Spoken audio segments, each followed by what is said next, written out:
Two detectives, Jake and Olivia, have recently been promoted and transferred to the capital, and now they need to prove to their new, not-so-friendly colleagues that their skills are more than enough to work there. How about we help them? While investigating their new case connected to the activity of an infamous gang, Jake and Olivia uncover a series of terrible traps set up in one of the gang's warehouses. The criminals apparently store dangerous chemical and biological agents there. The detectives come across 3 glass containers. To their horror, people are trapped inside, each facing a different threat. Unfortunately, the detectives can only save one person because they don't have enough time. Jake and Olivia must analyze who is in the greatest danger and act accordingly. Can you help them?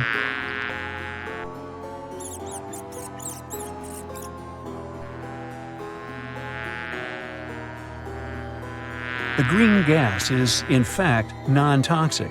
It's just colored smoke meant to create the illusion of danger. The woman inside this chamber seems totally fine, just a bit scared. The guy in the chamber with a few bees is only at risk if he is allergic to their stings. This makes the man in the chamber with those creepy rats the priority. He is in the most immediate and genuine danger. After saving the trapped people, Jake and Olivia follow the gang's track, and it leads them to India. They find themselves in a busy marketplace in Mumbai. Suddenly, the detectives notice someone who seems suspicious to them. Can you figure out which person they have paid attention to?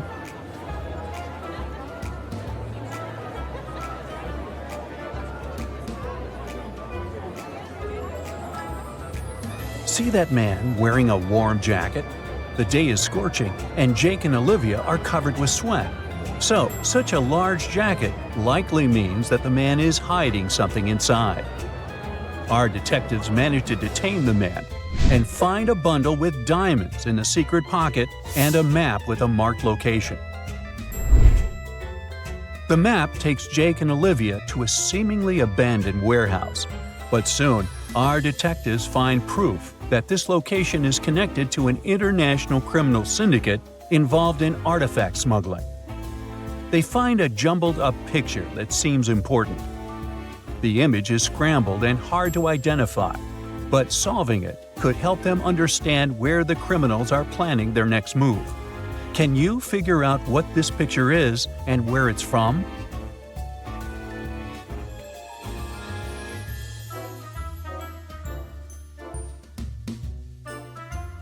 Upon careful examination, Jake and Olivia realize that the picture shows the pyramids of Egypt.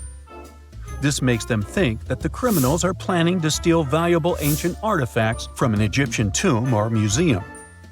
After informing Egyptian authorities, our detectives return to their home city. A new tricky case is already waiting for them. While they were away, their colleague Clark got into a car accident and lost his memory. When he came around, doctors told him he was supposed to recover his memories, but not all of them. The worst thing about this situation is that Clark knows, or should we say used to know, a very important code needed to open a safe with super-secret documents only a few detectives have access to. Jake and Olivia are among those who need the documents urgently. They decide to help Clark recollect the code. After searching the guy's home, they find a note with some hints about how to crack the code. The password consists of 5 numbers. The first number is 3 times bigger than the fifth. The third number is smaller than the second by 3. The fourth number is bigger than the second by 4. 3 pairs of numbers add up to 11. Can you help our detectives to understand what this crucial code is?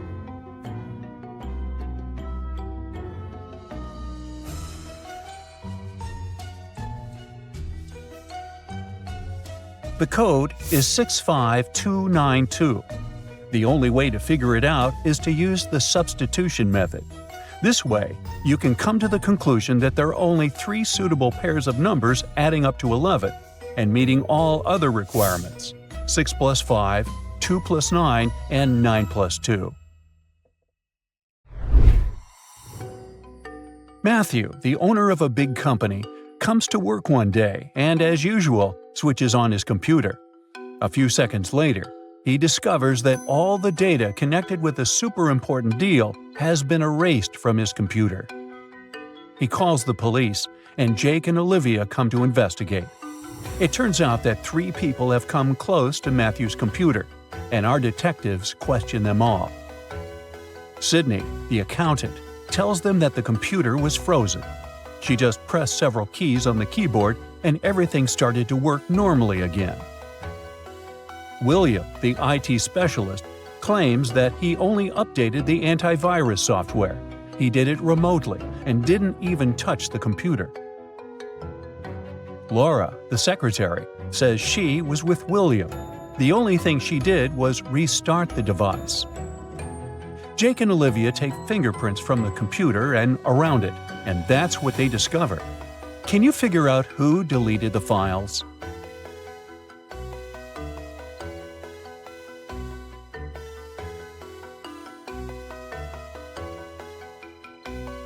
Look, there aren't any fingerprints on the keyboard. It means Sydney lied. She is behind the disappearance of the files. It's Jake's birthday. Olivia decides to splurge and present him something he's been dreaming about for ages: a motorbike. Jake is on cloud 9. The next morning, he rides his bike to work and leaves it at the parking lot. During a coffee break, the detective decides to check on his motorbike. Imagine his horror when he finds out that someone has broken the mirrors. The security guard tells Jake that only 3 other people left the building in the afternoon. They were John and Liam, 2 best friends, Jake's colleagues, and Nina, the secretary of their division. Jake suspects that the girl likes him. John tells our detective that he and Liam went to a nearby cafe to get sandwiches for lunch. Liam confirms this and adds that Nina might have damaged the bike out of jealousy. But Nina tells Jake that her mom visited her, and they spent an hour together. Help Jake understand who is lying.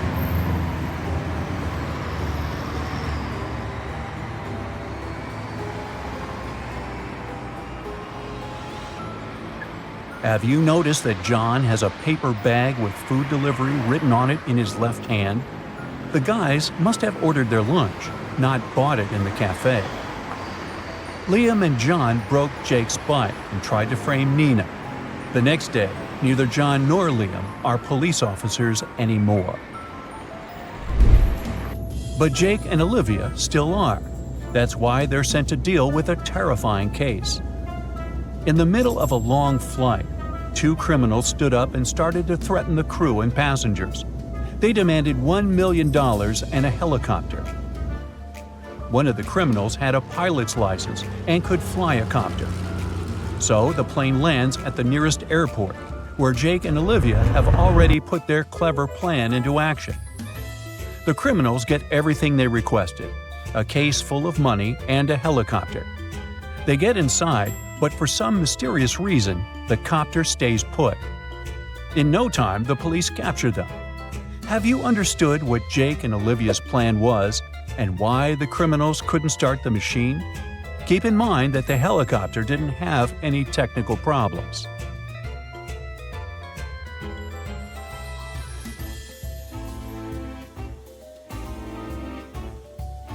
The helicopter was okay, but there was no fuel in the tank. After this dangerous case, Jake and Olivia get an award, a cruise on a luxurious liner. But they wouldn't be the best detectives in the city if they didn't stumble upon a new tricky case. During their evening stroll, they find a very expensive watch on the deck and ask the cruise liner security to announce it on the radio. Soon, 4 people show up to pick up the watch. Each of them claims it's their watch.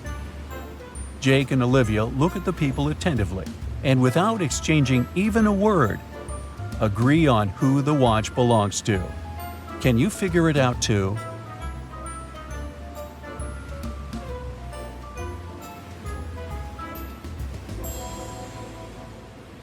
The man does have a watch tan line, but it's much larger than the watch the detectives have found. This young girl already has a watch on her left hand. Why would she wear the second one? The elderly lady must be very absent-minded. Her tiny dog is wearing her watch as a collar. So, the watch must belong to the teenager. Mary and Sue headed outside to build a snowman in their yard. They topped off their frosty creation with a black hat. The next morning, they were shocked to find the hat missing. Determined to find the culprit, they questioned their neighbors. Mrs. Lee said she'd been busy baking cookies all evening and hadn't seen a thing. Mr. Carter claimed it was too cold to step outside. Tim, the boy next door, said he hadn't noticed anything out of the ordinary. So, who snatched the hat?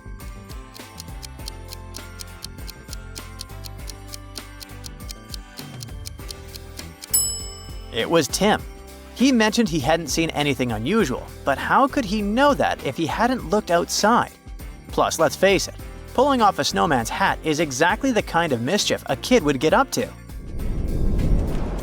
On Christmas Eve, the Johnsons hung 5 stockings above the fireplace, one for each family member. The next morning, they found a 6th stocking filled with candy. No one fessed up to adding it.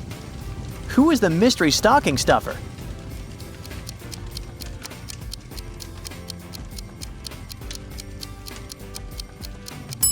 It was Santa, of course. He left the extra stocking as a sweet surprise, just like he loves to do. On Christmas morning, the Smith family found all their presents under the tree unwrapped, but nothing was missing. The only clue was a trail of cookie crumbs on the floor. The suspects were the 3 kids, Emily, Tom, and Lily. Emily said she'd been decorating cookies in the kitchen. Tom claimed he'd been watching TV. And Lily said she'd been wrapping a gift in her room. Who unwrapped the presents?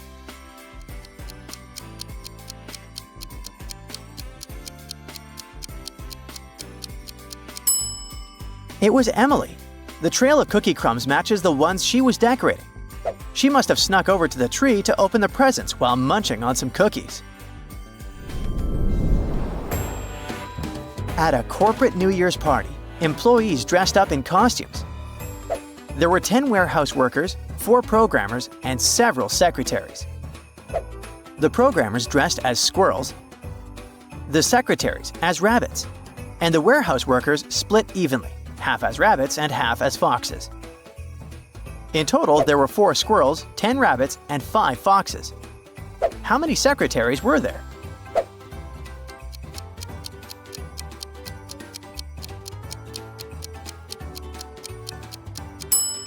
There were 5 secretaries. Let's do the math. Half of the warehouse workers dressed as rabbits, making 5 warehouse worker rabbits. With 10 rabbits in total, that leaves 5 secretaries. Santa is known for skipping presents for the naughty. This year, he's got a puzzle. 3 women stand before him, and one has been very mischievous. Santa needs to figure out who it is.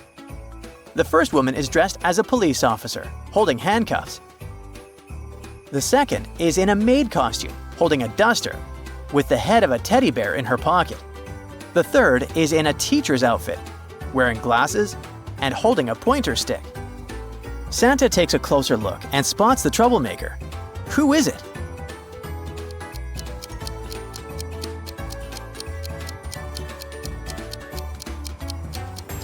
It's the maid. Look behind her back. Those are the legs of the teddy bear sticking out. She ripped off the teddy bear's head. Definitely naughty. Luke headed to the mall to snag some new Christmas decorations without breaking the bank. He had a strict budget of $10 and not a penny more. Luckily, the mall had a promo. For every 3 baubles he bought, he'd get 1 free.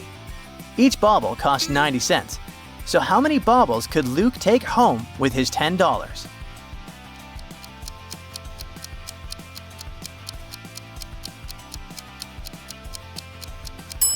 First, let's see how many baubles he can buy. A quick bit of math helps here. $10 will get him 11 baubles. since 11 baubles cost $9.90, fitting perfectly within his budget. Now let's figure out the freebies. We divide 11 by 3, which gives us 3 with a remainder. Since you only get a free bauble for every complete set of 3, Luke gets 3 free baubles. So with $10, Luke can walk away with a grand total of 14 baubles.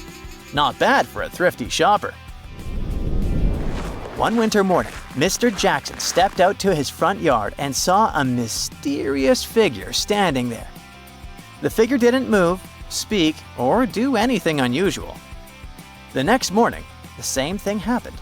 But Mr. Jackson didn't seem to mind having such a guest in his front yard. The figure stayed for several weeks, but then it disappeared. Why and what happened?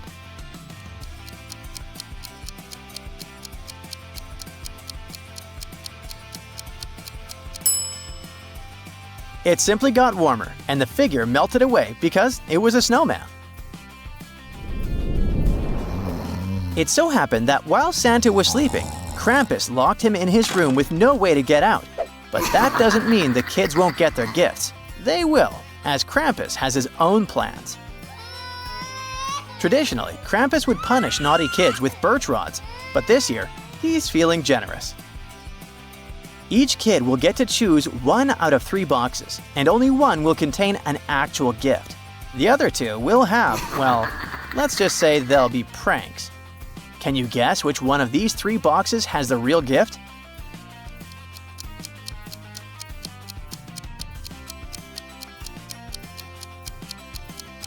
It's the box on the left. The one might have appealing wrapping, but the flies buzzing around it make it look suspicious. As for the box on the right, see those black fingerprints? It's probably full of coal. So the box on the left looks the safest.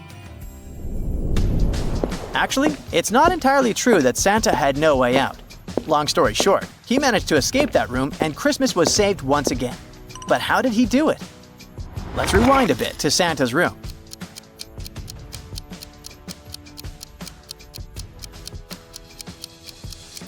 Take a closer look. Sure, the window is too small and too high up for Santa. But remember how he usually gets into houses? That's right, through the chimney. And guess what? There's a fireplace in the room. Santa could have waited for the fire to go out, but there was a bucket of water right next to it. So Santa used the chimney to escape. Chloe was getting ready for Christmas dinner. She wanted to bake some cute Christmas cookies, but she didn't have enough ingredients in her kitchen. So she wrote a grocery list and gave it to her husband. However, she made it a bit tricky. Instead of words, she drew a picture. It showed a cow in a bottle with a lot of flowers around it. Based on this picture, what was Chloe's husband supposed to buy?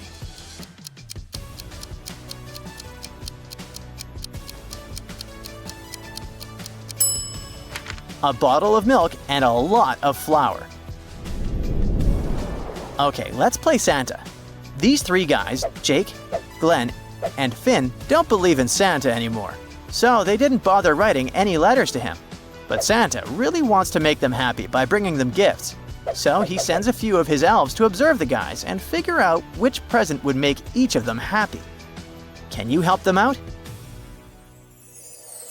First up is Jake's room. Which gift would be the best for him?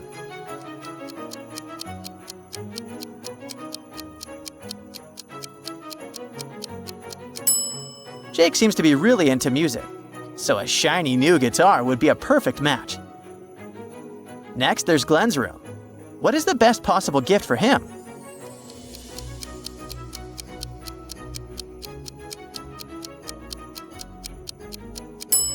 Judging by all the posters on his wall, Glenn likes skateboarding.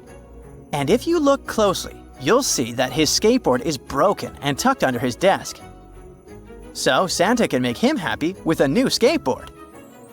Finally, there's Finn's room. This one seems a bit harder. His room doesn't have many clues like the others did. Pay attention to the smallest details.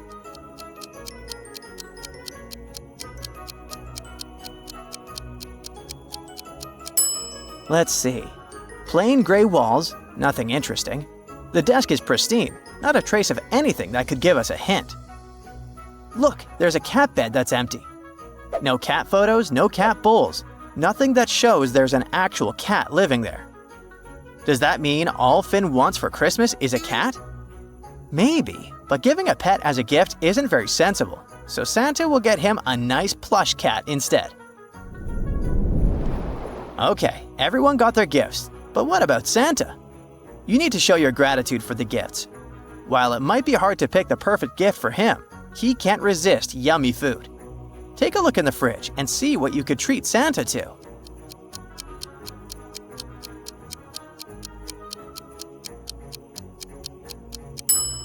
Of course, it's milk and cookies. Traditionally, it's a glass of milk and some cookies that you leave out for Santa, so make sure to stock up before the festive season. Cheers! Olivia here is a young mom, and boy, her life can get pretty hectic. But with your help, I'm sure it's going to get much easier. One day, she came home with a stroller, took off her coat, checked her phone, and went to change her baby, Jordan. Just a minute later, she needed to leave again, but she couldn't find her keys. Wow. Can you help her figure out where they are?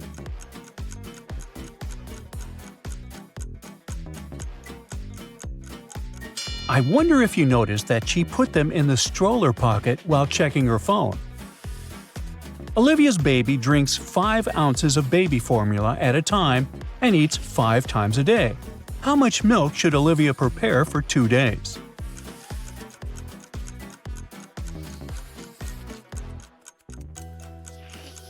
Ooh, some math. Olivia needs to prepare 50 ounces of milk, which is 5 ounces times 5 times 2 days equals 50 ounces. One day, Olivia put Jordan down to nap, but 10 minutes later, the baby started crying. The woman rushed to the bedroom to see what had happened. Oh no, the pacifier was gone. Olivia searched the crib and the floor, but it was nowhere to be found. Where could it be?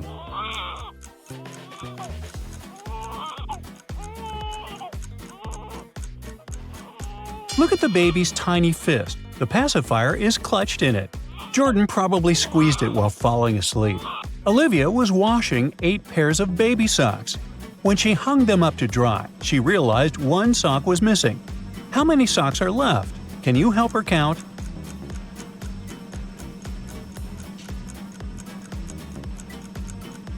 Now there are only 15 socks. 8 pairs minus 1 sock equals 15. Perfect. But now, we gotta help Olivia find the missing sock. Can you see it?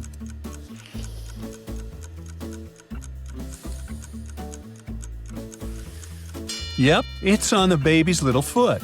Olivia must have gotten distracted and put it on Jordan without realizing it. Once, Olivia took Jordan for a walk in the park. There, she saw 2 women with strollers. One of them is a young mom, and the other is a nanny. Can you help Olivia figure out who the real mom is?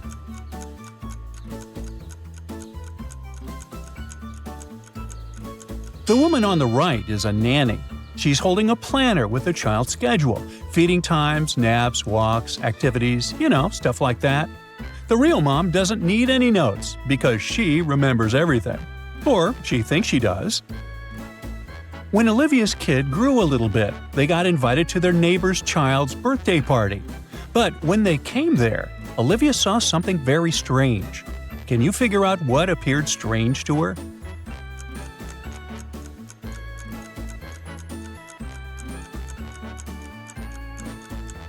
If you've noticed it, you're very observant. The woman seems to be filling the kids' cups with milk. But how is she doing it if the jug is actually empty? Ooh, what if she's an alien? Oops, wrong video. Never mind. One day, Olivia's 10-year-old niece visited them. To treat the kids, the woman cooked delicious pastries and left them on the kitchen table. Suddenly, her phone started ringing and she left the children alone for a minute to answer it. When she came back, one of the pastries was missing. Olivia's niece said it was Jordan who took the pastry, but Olivia didn't believe her. Why?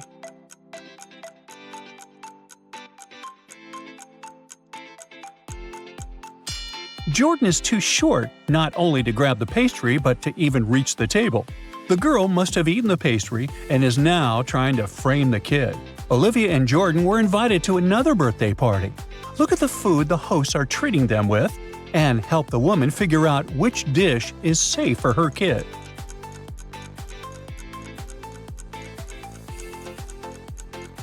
Well, I wouldn't risk eating this cake. It smells really bad. Flies are resting on these cookies. Luckily, these apples look safe to eat. It's Jordan's first day at a nursery school. Both Olivia and the kid are excited, and they don't want to be late. But here's a problem. There are 3 paths leading to the school building. Please help Olivia choose the best way.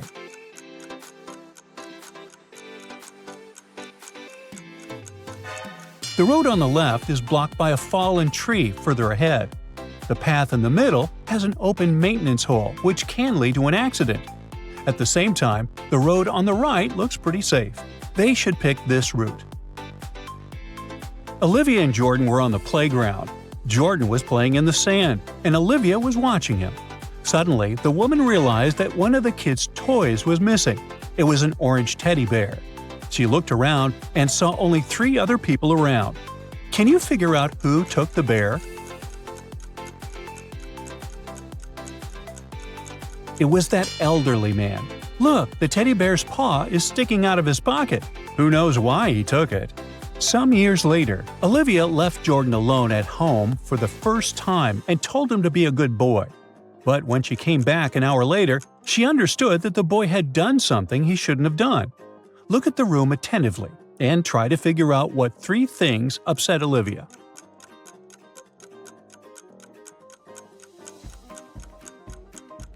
First of all, look at those brown crumbs on the floor near the bed. Jordan ate some chocolate cookies. The TV remote is not in the same place as before. The boy must have taken it to switch on the TV and watch cartoons. And finally, he was in a creative mood. Look at that drawing on the wall near the door. Jordan's birthday is around the corner, and the boy asks Olivia to invite his best friend to the party. Olivia is confused. Jordan is a very outgoing kid and has loads of friends. He's especially close to these 3 children. Look at Jordan's room and try to help Olivia figure out which kid is Jordan's best friend.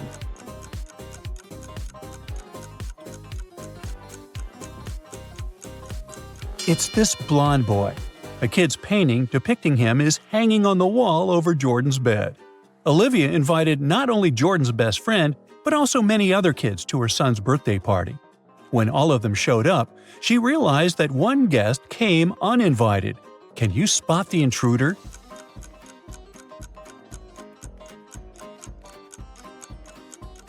Look at this girl wearing a witch outfit. She was definitely going to a Halloween party. How did she end up at Jordan's birthday party? She was an alien. When it was time to bring in Jordan's birthday cake, Olivia was horrified. The cake was missing. The kids were all together and didn't leave the playroom, so it must be one of the parents who took the cake. Olivia switched on detective mode and soon understood who the thief was. Can you figure it out too?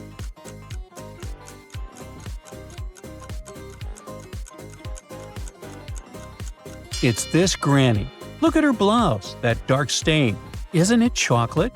She's the one who took the cake. Hey, we should introduce her to the grandpa who took the orange teddy bear. What do you think? At first, Olivia panicked, but luckily, she found the solution fast enough. She called the nearest bakery and ordered another cake. They said they would send one immediately and asked her to pick a delivery person. Look at these 3 delivery people and select the most trustworthy.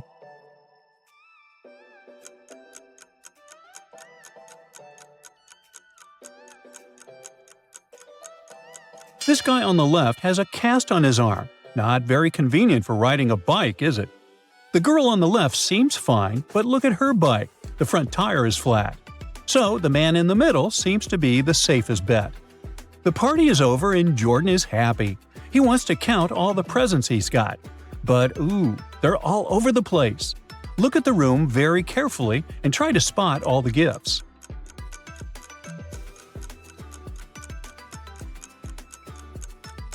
One, 2, 3. Well, these are easy to find. 4. It's under the bed. 5 and 6. One is on the armchair and the other is under the pillow on the bed. And finally, 7. It's hiding on top of the wardrobe. Jordan is now old enough to start studying French, and Olivia is looking for a tutor for her boy. Look at these 3 professionals and help the woman pick the best one.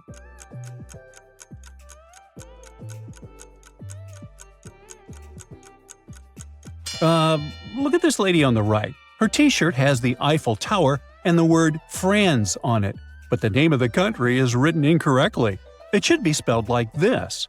What teacher doesn't know this? The man in the middle has a police badge on his shirt pocket. He must be a police officer. What is he even doing here? So the best and only option is this young girl on the left. Merci beaucoup.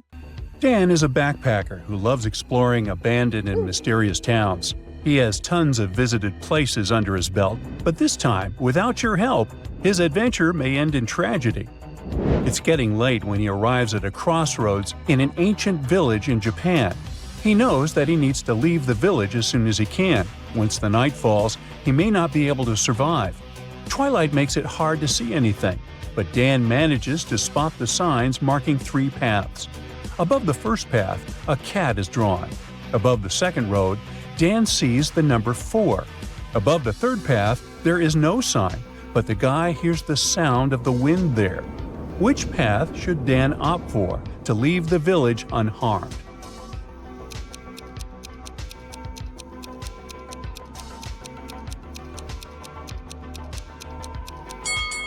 The number 4 is considered to be a symbol of bad luck in Japan, because when it is pronounced, it sounds similar to demise. The third path isn't the best option either.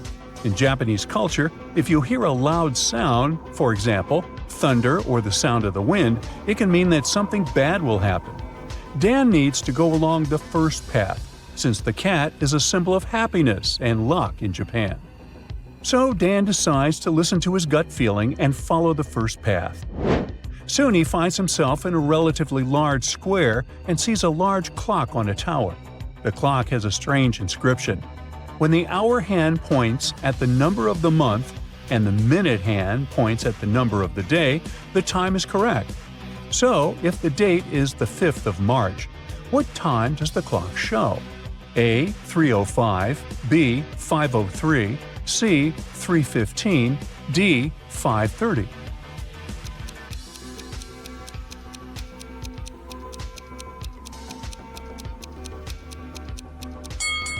The hour hand should point at 3, which is March, and the minute hand points at 5, which is the day of the month. So the correct time would be 3:05, which is answer A. But this clock isn't the only bizarre thing Dan comes across.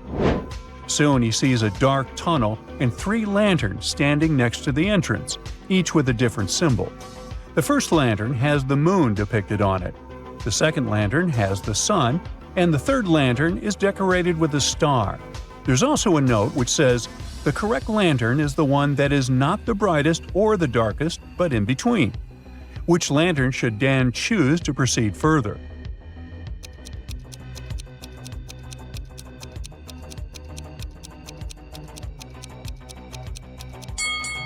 That's what Dan thinks. The brightest lantern must be the sun.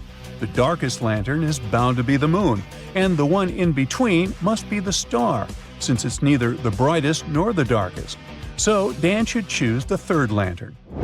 As he's walking deeper into the tunnel, he feels the air getting colder. The darkness seems to become dense behind his back. Suddenly, the tunnel splits into 3. Next to each path, there's an inscription. According to them, the first tunnel leads to a den of ancient dragons. The second tunnel ends in the lair of a terrifying shark-like monster only spotted once. After that, no one has dared to visit for a decade. And the third tunnel leads to a bottomless pit. Which tunnel should Dan choose to have at least a tiny chance to survive?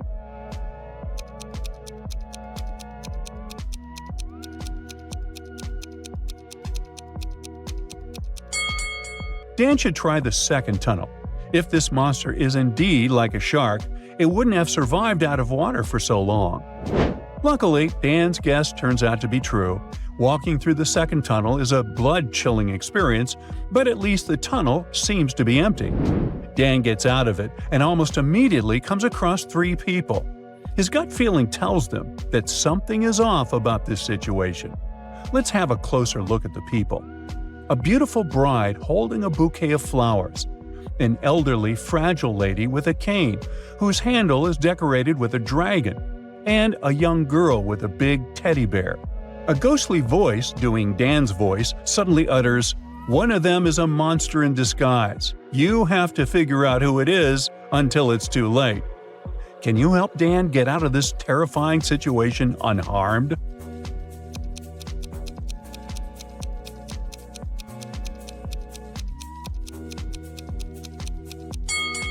The monster is actually the girl's teddy bear. Look at these two carefully.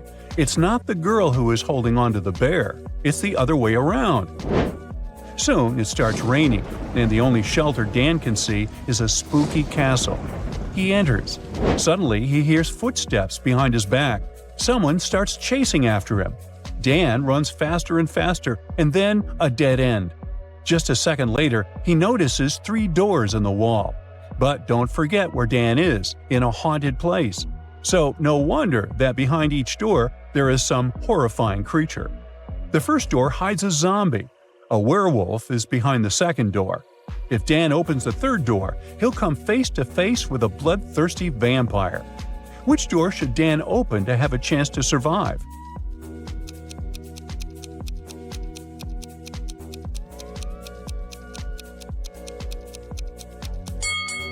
Dan should escape through the second door. If you were attentive before, you might have noticed that the moon was waxing, and werewolves only transform on a full moon. Dan got out of the castle, but in the backyard he saw a lake, and there, beneath the surface, there was a young boy. Dan is struck with horror. Should he jump into the water and save him?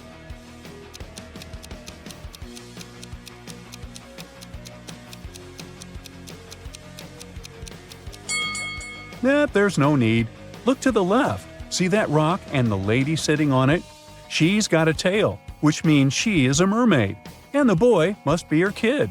Check it out. He's smiling, looking totally relaxed. What's even more important, he's got gills. The village definitely doesn't want to let Dan go.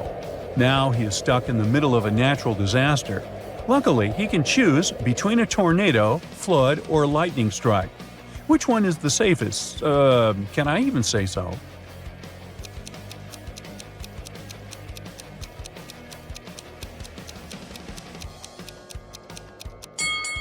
The only place where Dan can find some kind of shelter is that high hill behind his back.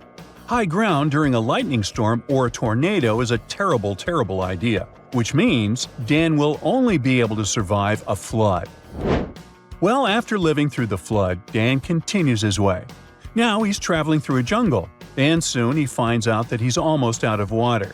He can get more water from one of 4 sources: from a juicy cactus, from a pond with salty seawater, from a clear, still lake, or from a silty stream. What source of water should Dan opt for to fill his filtered water bottle?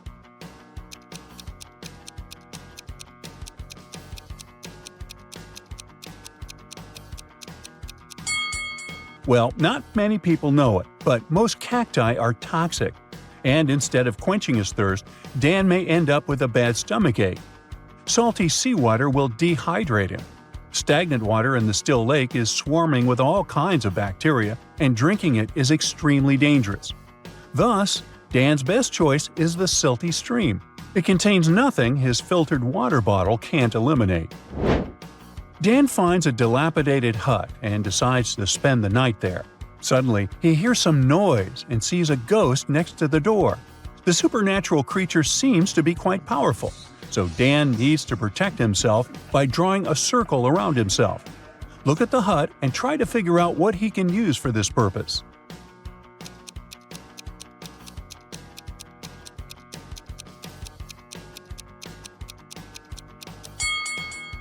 There is some sugar in that jar on the table, but it's unlikely it'll be enough to draw a perfect circle. There is also a sheet on the bed, but it's too short to make a circle that could fit a grown man. But look at that! It's chalk! Now this will definitely work. Alex is a teenager living in New York City. His science teacher assigned him an interesting experiment, and Alex's mind was buzzing with possibilities. He ran home and found a huge watermelon in his mother's pantry. It was massive. When he weighed it, he found it was 100 pounds. He found out everything he needed about watermelons. But the most important information was that watermelons were generally 99% water. For the experiment, he left the fruit drying out in the sun for a few days. With the help of a trusty weighing scale, he discovered that the watermelon was now only 98% water. To get a 10 in his science experiment, he needed to figure out the total weight of the watermelon after losing 1% of its water. Can you help Alex out with this one?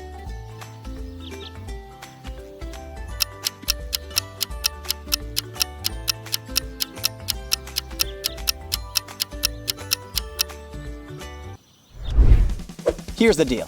At first glance, this riddle sounds like a piece of cake. You might have guessed that the watermelon now weighed 99 pounds. But that's actually not even close. Let's work out the answer together. To solve the riddle, Alex should start by thinking about the non-water part of the watermelon. If the watermelon was 100 pounds and 99% water, then 1% of it was the actual fruit. So, 1% of 100 pounds is 1 pound of the fruit. After drying, the watermelon is 98% water, which means the 1 pound of fruit now makes up 2% of the total weight. So, if 1 pound is 2% of the total weight, we can call that total weight W. 1 pound of 2% of W, which is the same thing as saying that 1 pound equals 0.02 times W. To find W, we need to divide both sides by 0.02. So, if W equals 1 pound divided by 0.02, this means that W equals 50 pounds. Eureka! Alex had cracked the case. The once 100-pound watermelon now weighed 50 pounds. Cole invited his girlfriend Nikki over for a game night at his place. He told her he had a very difficult quiz prepared for her to solve. Cole showed her an empty triangular glass. He grabbed some orange juice and asked her when the glass would be closest to full. Measuring from the bottom of the glass till the top, Nikki had to guess the percentage of orange juice she'd have to pour in order for the triangular glass to be the closest as possible to half full. If you had to guess without any calculations, what would you say?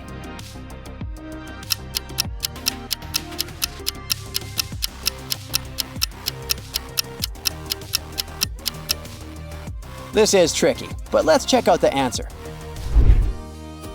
Intuitively, you might have thought that the answer was 50% of the height of the glass, but that's wrong. When 50% of its height is filled, it means there's only 12.5% of juice inside the glass. In a similar way, if the triangular glass was filled up to 70% of its height, this would mean that it is only 34.3% full. The answer we're looking for is 80% of the height of the glass. To solve this riddle, we need to remember a basic geometry formula that says that the percentage of the volume is equal to the cube of the percentage of the height. So, if we're looking for 50% of the volume, we're searching for nearly 80% of the height to make it equal. Got it, genius? It was a sunny day in Los Angeles, and Harry and Maria were planning their wedding. Maria was very nervous because she couldn't figure out the seating chart for their wedding. They had 100 guests and had to distribute them around. To lighten up the mood, Harry remembered an old, difficult-to-solve riddle that would definitely take Maria's mind off things. He asked her if she could figure out the mathematical equation needed to get the number 100 out of 4 nines. She could use the simple things such as addition, subtraction, division, and multiplication. The important part was that she got the number 100 out of it all. Can you help Maria out?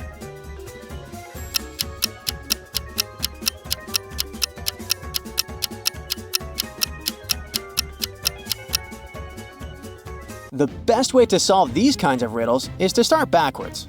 There are multiple ways to get the total of 100. Dare to join me in brainstorming the ways? You could simply add 99 plus 1 or 90 plus 9 plus 1. But that's not what the rules ask us to do. We need to use the number 9 4 times. For example, 90 plus 9 times 9 divided by 9, well, this won't get us to 100. But what about 99 plus 9 divided by 9? I know we have two 9s as one number, but that's okay by the rules. This way, you use all the 4 9s you need to use, although you are combining two 9s into one number. But there are other possible answers. What do you say? Did you find any other answers to this crazy riddle? Once upon a time in a faraway kingdom, Queen Matilda needed to hire a worker for a 7-day project. The job was crucial, and she wanted to ensure the worker was paid daily. However, she could only pay him in gold bars, and she could only make a minimum of 2 cuts in her precious gold bar. Her plan was to pay him 1/7 of the bar per day. Can you figure out how she could manage to do this, following the conditions we showed?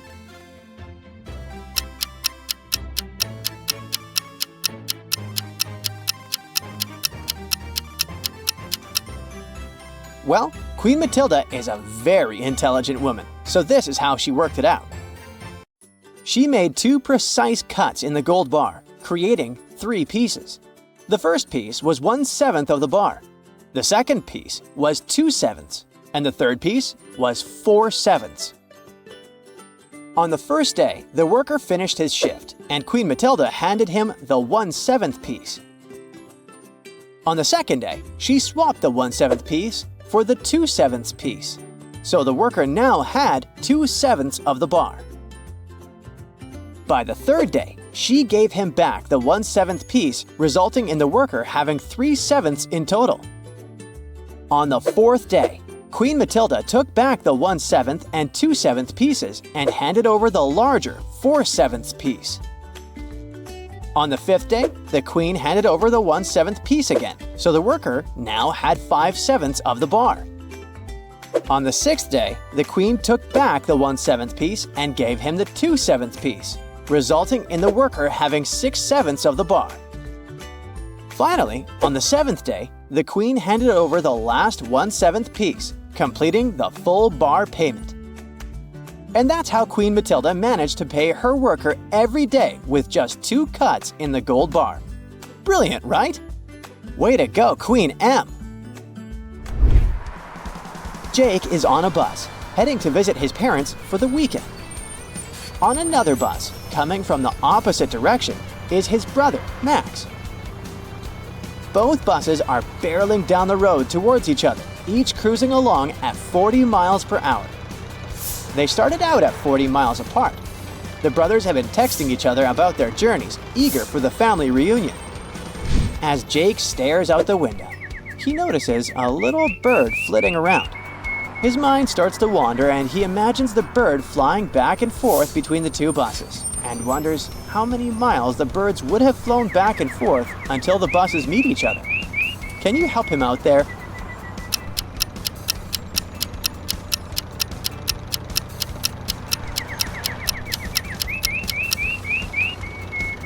First, Jake figures out how long it will take for the buses to meet. Since both buses are driving at 40 miles per hour, their combined speed is 80 miles per hour. With a 40-mile distance between them, he divides the distance by their combined speed. 40 divided by 80 equals 0.5 hours, or 30 minutes. Next, Jake turns his attention to the bird. He guesses the bird is flying at 50 miles per hour. Jake quickly multiplies the bird's speed by the time it takes for the buses to meet. This equals 25 minutes. So, by the time the buses meet, the little bird will have flown 25 miles. Yikes! Andrew and John went to the city. On their way there, they met Jack, and the 3 men decided to travel together. When they took a break, Jack asked his companions to share some food with him. He had 8 coins, while Andrew had 5 loaves of bread, and John had 3 loaves of bread. The guys divided all that bread equally between the 3 of them. After they had a meal, Jack divided the money fairly. How did he do it?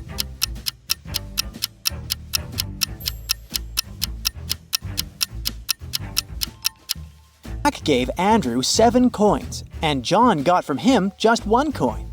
The thing is, the men divided each loaf of bread this way, into 3 pieces. Altogether, they had 24 pieces. Andrew had 15 pieces of bread. He ate 8 of them himself and gave 7 to Jack. John had 9 pieces of bread. He ate 8 of them and gave the remaining one to Jack. So Jack gave 1 coin for each piece of bread. 7 coins to Andrew, who had given him 7 pieces of bread, and 1 coin to John for that 1 piece of bread he had shared.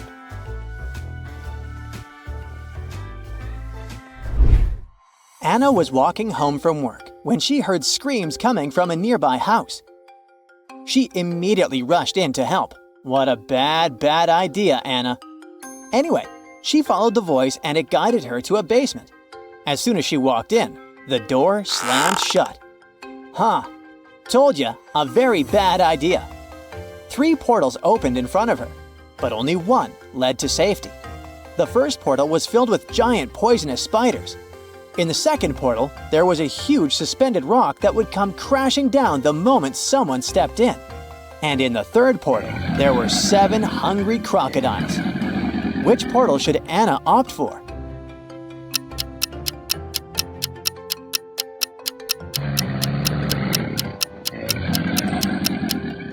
Anna should pick the second portal. She can throw her shoe inside, wait for the terrible stone to fall, and then escape. Michael was walking along the street when a sealed envelope landed near his feet. Inside, there was a key and a note. Help! 323. Inside the building, Michael found door 323 and used the key to open it. A man, gagged and tied to a chair, was inside. Once free, the man told Michael that 2 men had broken into his office, tied him up, and taken all the money from his safe. Luckily, his hands were free, and he managed to write the note and throw it together with the key out of the window. Michael didn't believe the man and called the police. Why?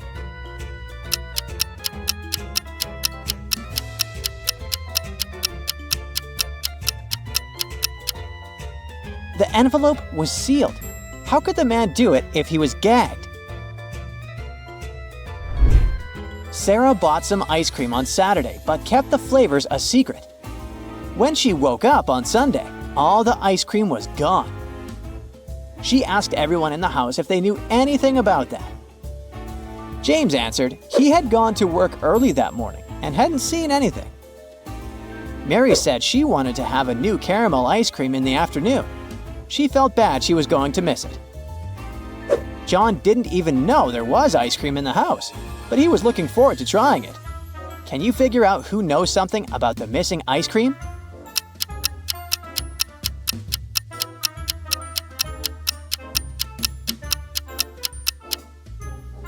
It's Mary.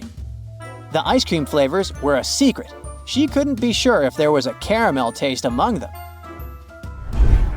Look at these people very attentively.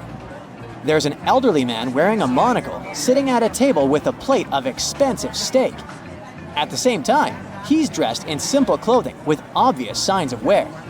Then, we've got a businessman wearing an expensive suit, but it has small coffee stains on it. He's eating a simple sandwich. There's also a briefcase full of money next to the man, and he looks slightly dressed. As for this artist, he's dressed in a basic work overall with paint stains. He's drawing on a tablet and there's a plate with a lobster in front of him. On his neck, there's quite a large gold chain. Now the question is, which of these men is actually rich?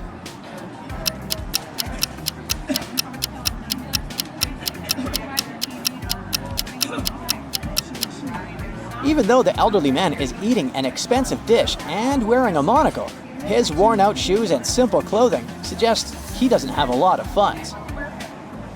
The businessman is indeed wearing an expensive suit and has a briefcase full of money.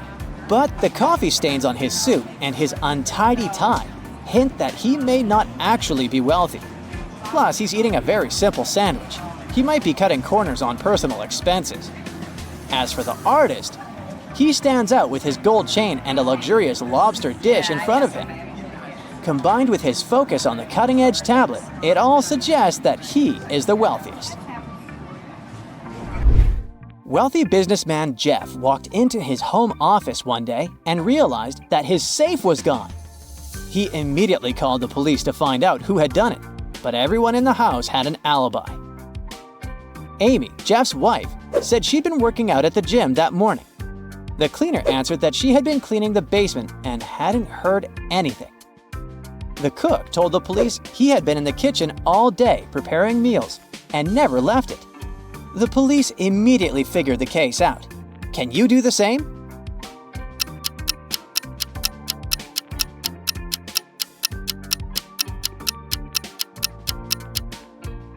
It's the cook.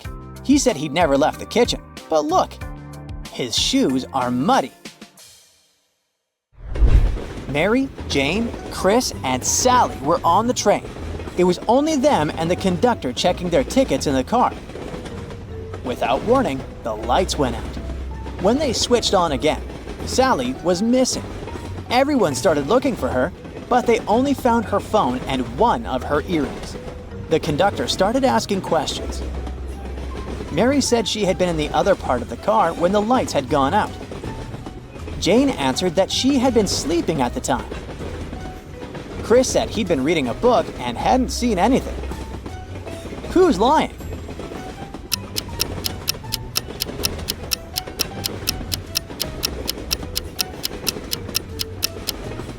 It's Chris. He couldn't be reading if the lights were out. Maya was a talented scientist who researched new species of frogs. She put all the frogs she had in 3 tanks, N, L, and R. The letters on the tanks stood for the conditions in each tank: no light, light, and regular. In the R tank, there were twice as many frogs as in the L tank.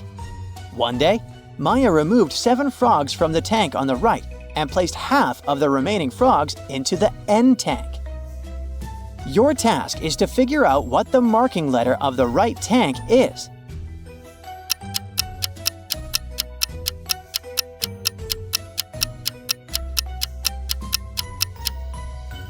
Let's think logically. This letter can't be N because Maya put the frogs into the N tank, so it's either L or R.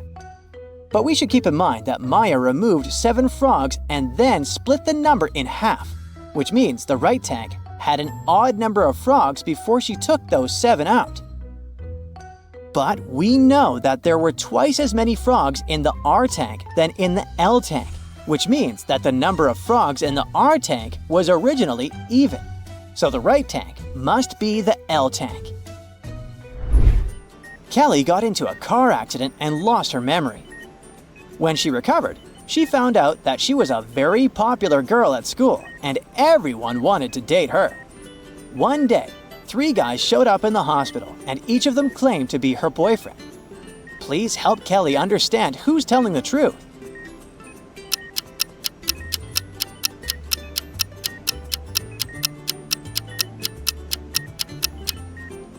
The clue is hidden in the pictures by Kelly's bed. In the first one, she's with her family. But in the other picture, she's with a guy who looks exactly like the boy on the left. So, he must be her boyfriend. Several police officers were called to a hotel after one of the employees was found unconscious on the floor. The police checked the cameras to figure out what had happened. They had 3 suspects, all of them hotel guests. Sarah said she had heard some commotion and left because she got scared. James told the police that he'd been outside ordering a taxi to go sightseeing. And John said he'd been sleeping at home. Can you understand who's lying?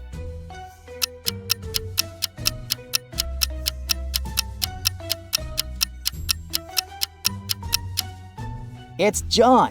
He was a guest at the hotel. then how could he be at home sleeping? Look at these ladies and try to figure out who's not very smart.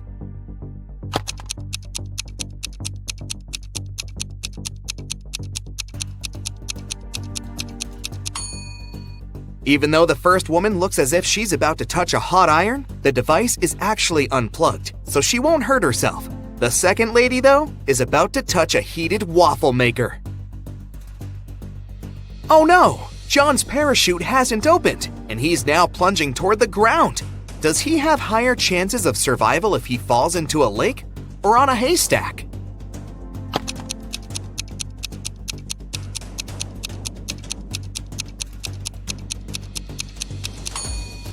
He should try to fall on a haystack. Do you see crocodiles hiding near the shore of the lake? What do you think is more dangerous in this situation? A bear or a swarm of bees?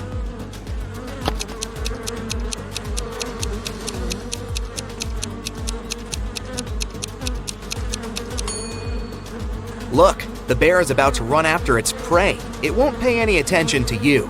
But bees seem to be angry. They'll most likely go after you. Look at these people. Who's most likely to survive? The man hanging over the fire? A woman tied over a barrel filled with toxic liquid? Or this guy swinging over a field of sharp needles?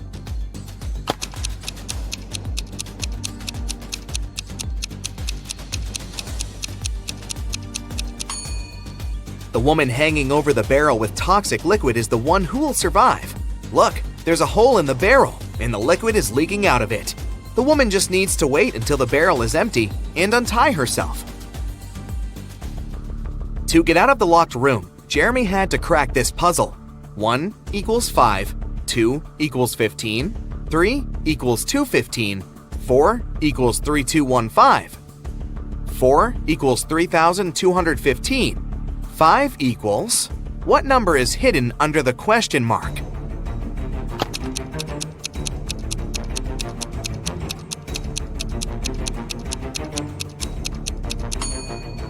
It's 1. 5 equals 1 because 1 equals 5. But the door of the room still didn't open.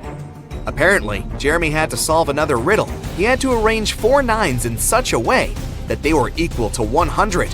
He could use any math symbols. How can the guy do it?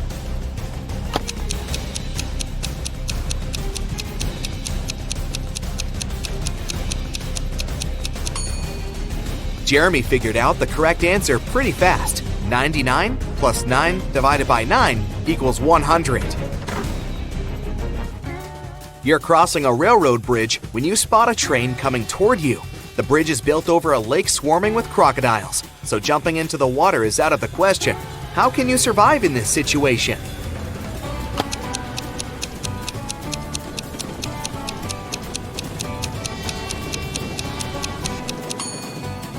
You're farther away from the shore you came from and won't have enough time to get back to that side. So your only option is to run toward the train really fast and turn left or right when you cross the bridge. Jack is taking part in a challenge. He's reached the final stage, which takes place in a desert. If he succeeds now, he'll win $1 million. There are 4 pots in front of him. In each of them, there's a key. Jack needs to get any key from any pot. But on top of the first pot, there's a bowl filled with a strong acid. The second pot is covered with a bowl full of venomous spiders. In the bowl placed on the third pot, Jack sees a raging fire. A viper is curled up in the bowl covering the fourth pot. Jack isn't allowed to drop the bowls or turn them over. Which pot should he choose?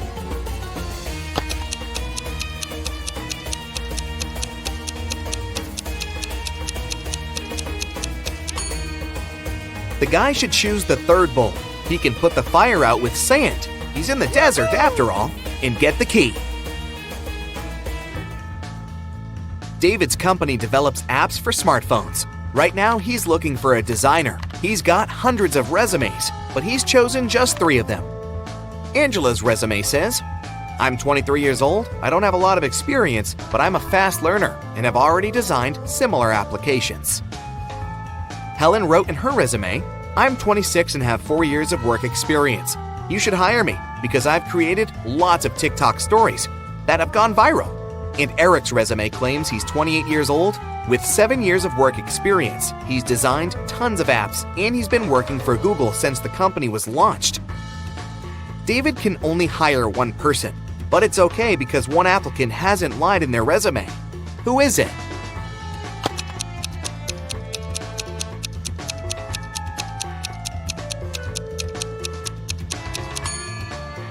Eric has just 7 years of work experience, but Google was officially launched in 1998.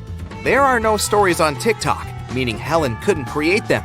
David hired Angela, even though she hasn't been working for a long time. She's honest and has a nice portfolio. 3 friends agreed to hang out together on Friday night. One of them, Brian, was tasked with bringing pizza. But the guy was running extremely late. His friends were starving. Strangely, Brian wasn't picking up their calls. But in an hour or so, he sent them a selfie. In the photo, he was standing next to his car. In the following message, he wrote he had run out of gas. He was at a gas station, tanking his car up. But his friends didn't believe Brian's excuses. Why?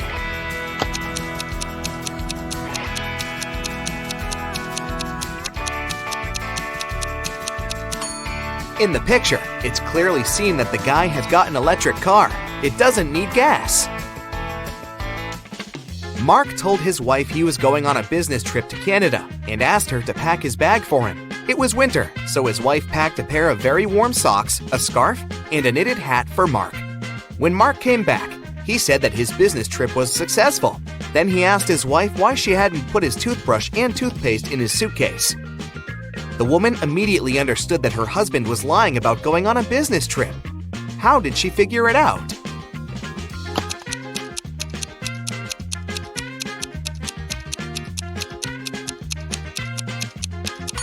She put his toothbrush and toothpaste under the scarf, hat, and warm socks. If he didn't take them out of his bag, it probably wasn't very cold outside, which means that, most likely, he was not in Canada. 1 out of 9 identical balls is heavier than the others. How can you figure out which one it is after just 2 weighings?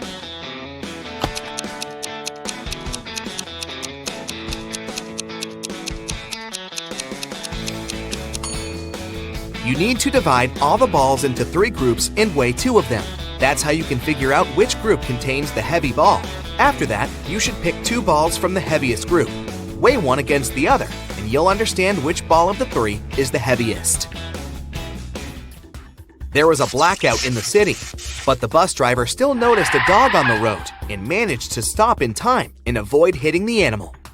How did he do this?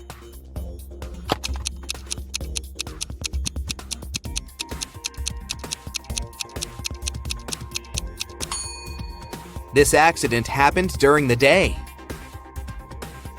You have 6 glasses standing in a row on the table. The first 3 of them are filled with water, and the other 3 are empty. You need to move just 1 glass to arrange them in such a way that full and empty glasses alternate. How can you do it?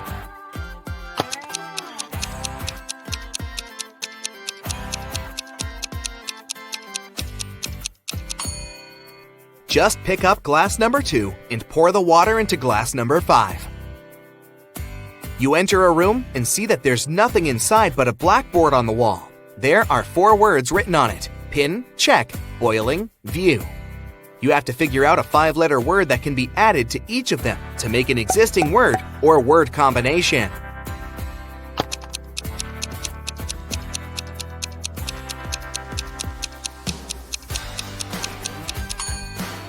Have you realized that the necessary word is point? Then you'll get pinpoint, checkpoint, boiling point, and viewpoint.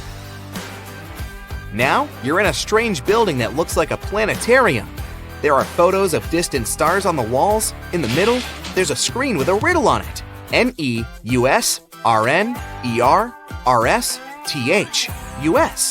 question mark. You have to figure out what is hiding under the question mark.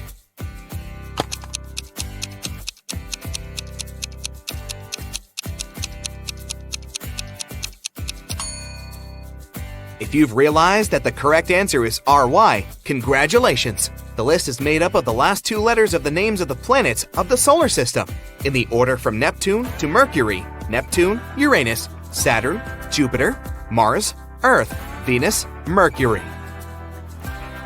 Two daughters and two mothers went out to a cafe. Each of them ate a slice of pizza, but strangely, only 3 slices were eaten. How come?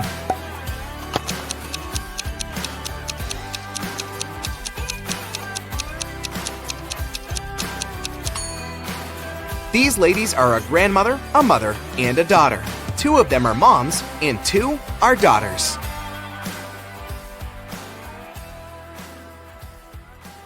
Emily met Sam online. They liked each other and agreed to meet in real life. Sam said he would be wearing a blue hat. When Emily arrived at the coffee shop, she noticed 3 guys wearing blue hats. They were standing facing away from her, so she couldn't see their faces. Can you help Emily figure out which one is Sam?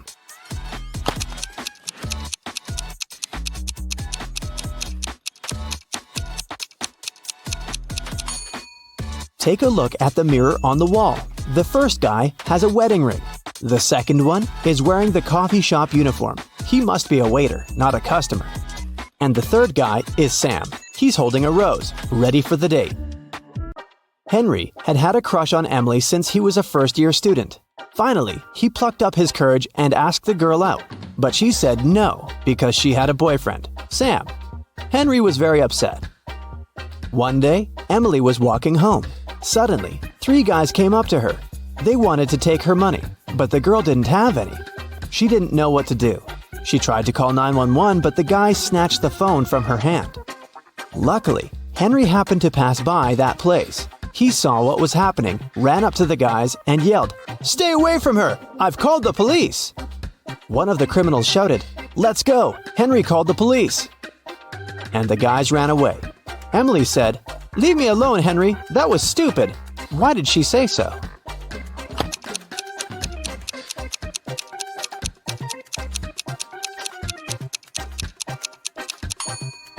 The girl realized it had been a setup. Otherwise, how would the guys know Henry's name? Sam wanted to give Emily a perfect gift for New Year's, but he absolutely had no idea what to get her.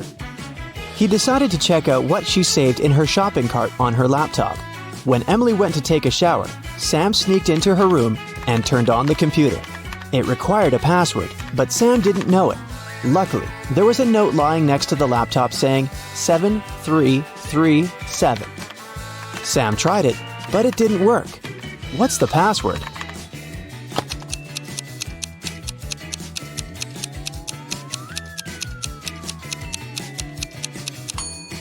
Sam should try 33333333777. Voila! Sam discovered that Emily was dreaming of having an electric piano. He went to a musical instrument store and bought the best piano he could get. On his way home, Sam realized that he'd forgotten his wallet at the cashier's desk. He returned, but the wallet wasn't there. The police arrived quickly and questioned 3 witnesses. The cashier said that she hadn't seen the wallet.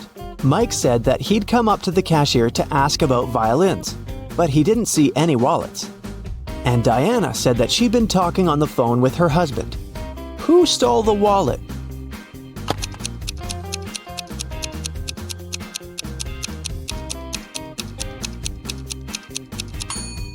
It was Mike. No one specified where Sam had left his wallet.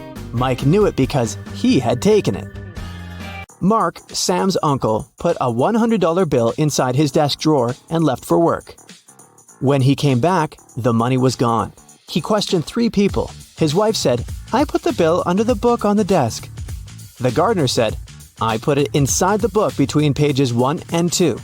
The cleaner said, "I saw the bill sticking out of the book. I was afraid it'd get lost and moved it between page 2 and page 3. Mark asked Sam to help him figure out who the thief was.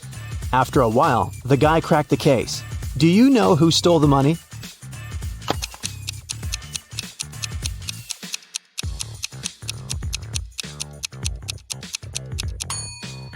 It was the gardener. Pages 1 and 2 are the opposite sides of the same sheet.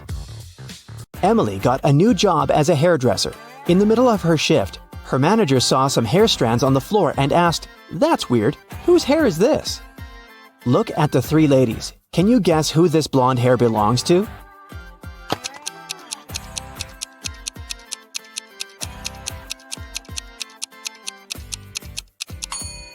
This dark-haired lady has natural gray hair, which means that the hair can't be hers. Look at this lady's backpack. She's a delivery worker, not a client. It means the hair on the floor belongs to this woman with blue hair. Emily gave her a haircut and dyed her hair blue. According to Emily's work contract, she has to do 4 haircuts, 2 hair dyes, and 3 stylings during one day. Each haircut costs $45.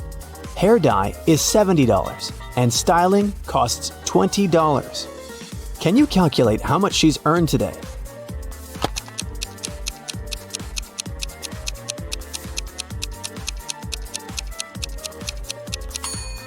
The girl has earned nothing. Look at the sign on the door. They're closed on Sunday. How can we make sure that today is Sunday? Look at the TV on the wall. It shows the time and the day of the week. Sam invited Emily to a fancy party. They arrived at a restaurant that was full of celebrities. There, they met Emily's favorite actress, Diana. After a while, Diana fainted in the middle of the dance floor. Someone had poisoned her. Emily wanted to help and decided to find the criminal. She questioned 3 suspects. Diana's friend Bill said, "I've known Diana for ages. I would never hurt her." Diana's best friend said, "I was fixing my makeup in the ladies' room when she got sick." And Diana's husband said that she had left him to get some drinks. He stayed at the table and didn't see anything. Emily knew for sure that one of these people was lying. Can you guess who it was?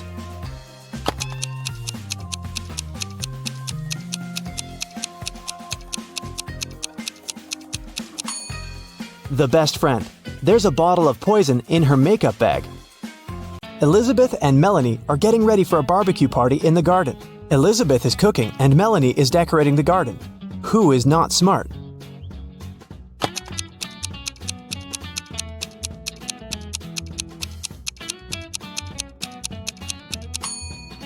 Elizabeth. While she's cooking, the meat is going bad in the sun. It was June, and students were going to have their most difficult exam.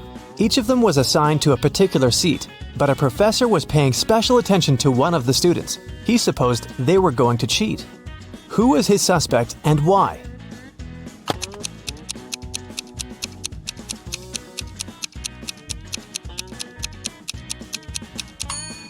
It's this blonde girl. In June, the weather is great and all students are lightly dressed. And still, this girl is wearing high boots and a sweater with long sleeves. Ella got a new motorbike. She locked it in her garage and left for work. When she came back home and opened the garage, the motorbike was missing. The woman called the police. The officer interrogated 3 of her neighbors. Ryan said that he'd been away the whole day and hadn't seen anything. Colin said, "When I was walking the dog, the motorbike was still there." Jane said that she had come to Ella's house to ask her for some garden tools, but Ella hadn't been there, so she'd left. Who stole the motorbike?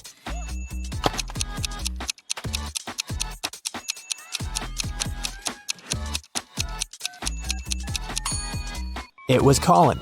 He said he'd seen the motorbike in the garage, but the door was closed, so he couldn't possibly spot the bike. Look at the sequence of letters. What should be the next one?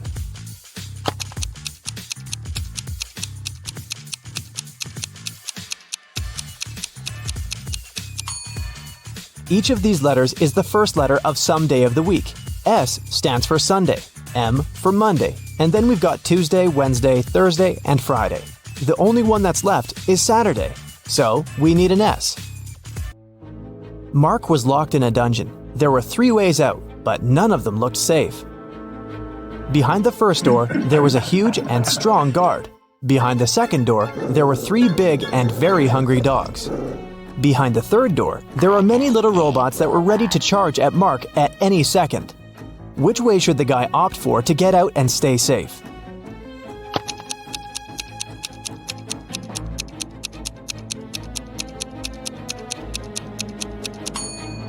I'd say the third one. Although there are angry little robots, they're still super small and probably can't cause much harm. Emily woke up in a weird place she'd never been before. She looked around and saw 3 ways out. But there was a catch. Behind the first door, there was an iron block with a motion sensor that would crush everyone who entered the room. Behind the second door, there was an electric shock device that never missed. Behind the third door, there was broken glass all over the floor. Which way should Emily choose?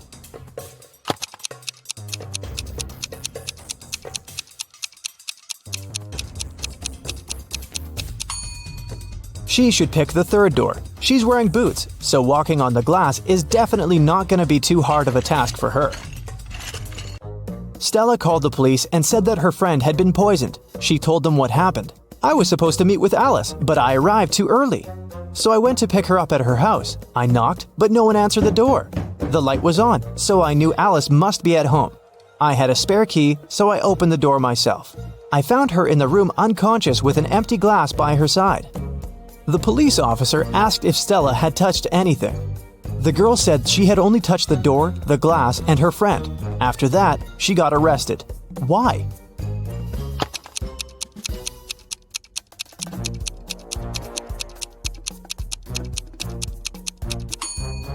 She said the lights had been on, but she didn't say anything about touching the light switch. But when the police entered the house, the lights were off. Mrs. Donnell reported that she'd been robbed. She said, "I was in the restaurant's bathroom fixing my makeup when someone approached me from behind and hit me on the head. I didn't see what this person looked like." The police sent the woman home and refused to fill the report. Why?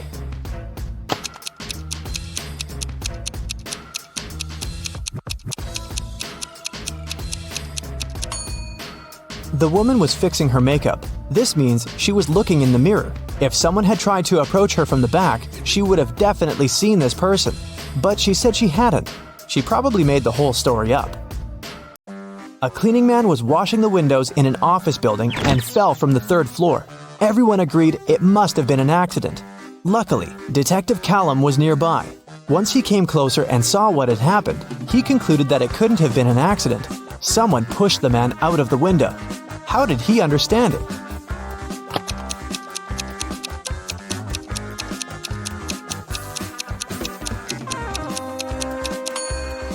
Look, the window the guy fell out of is now closed. If it had been just an accident, the window would still remain open.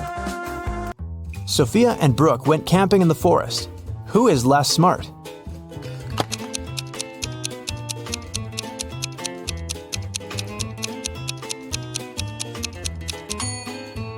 Brooke. Look, she's wearing heels. Nicole and Kate are late for work. They're both driving fast, breaking the speed limit. Which of them is in greater danger?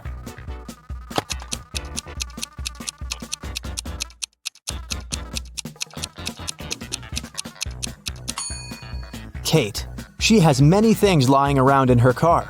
In case of an accident, something is likely to hit her. Jessica and Margot are jaywalking. Jessica is listening to music and Margot is texting her friend. Who is in greater danger?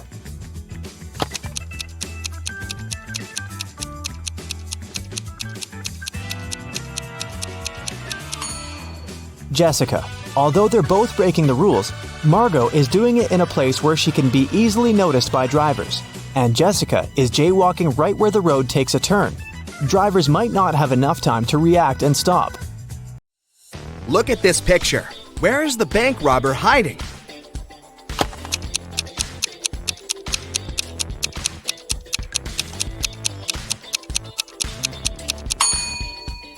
He's over there, behind the bushes. The bank robber has managed to escape from the police. Try to figure out where he's hiding now.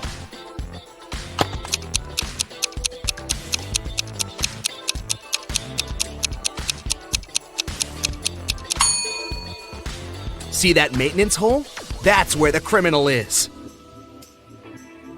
This robber is just too fast. He's escaped again and is now hiding in one of these fitting rooms. Help the police find him.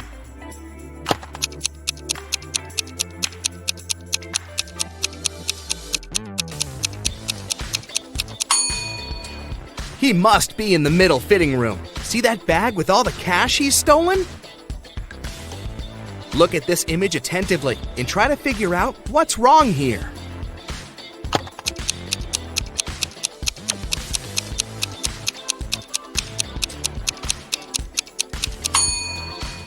In reality, the guy is holding a tube of toothpaste in his left hand, but in the reflection in the mirror, he's got nothing in his hand. How about this picture? What's wrong here?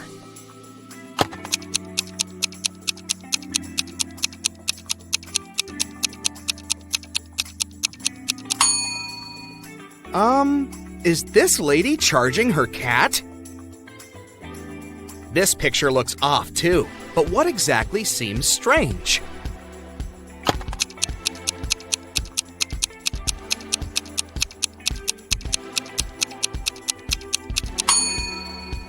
It's the girl in the front. She isn't reflected in the water. Now the next image to challenge your observation skills. Does anything strike you as odd in this picture?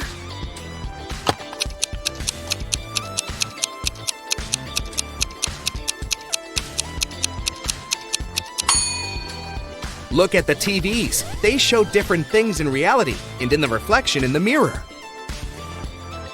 Can you figure out what this means?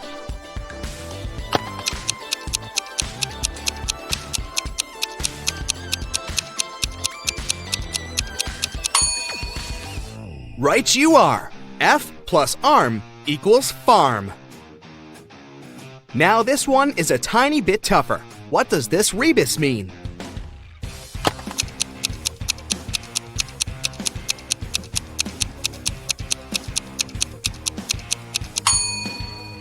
Storm, TH. It's thunderstorm. And how about this one? Can you crack it easily?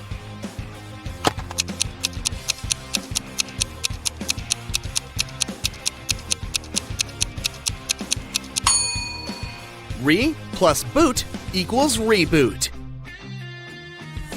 Ew, insects! But can you guess this word?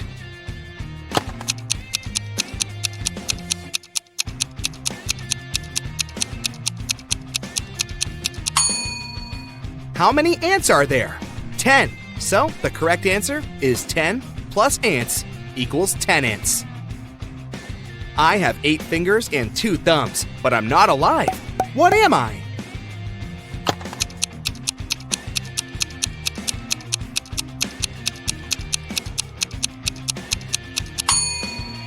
I'm a pair of gloves.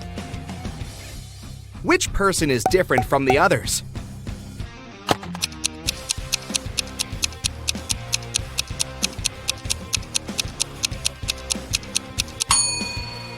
Right you are, this one with shorter hair. Try to figure out which emoji is the odd one.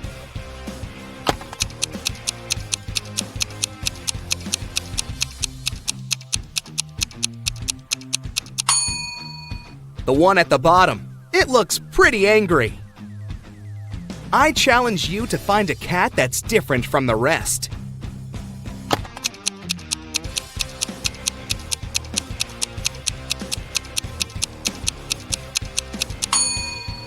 Right! It's the one closer to the bottom, facing away from you. Which image is the odd one?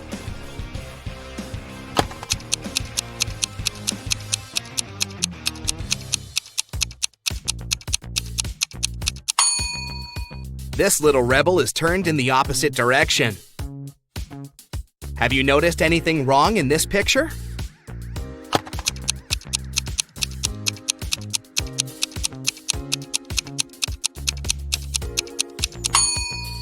The ball. They're playing soccer, not basketball.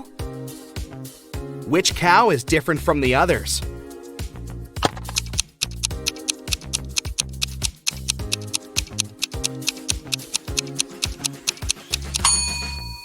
The one waving at you, of course. How about these burgers? Do any of them stand out?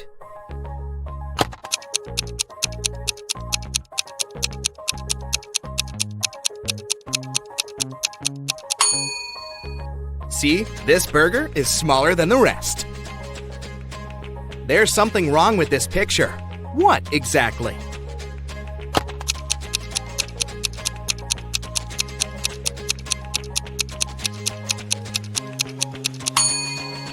It's the river. It seems to just disappear under the bridge. Is there a hole in the ground there? Which emoji is the odd one?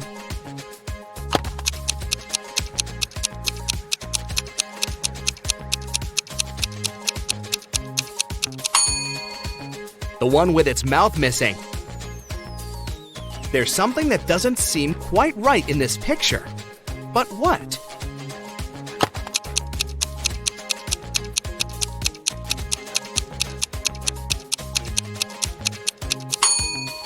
The rainbow. Its colors are a bit messed up.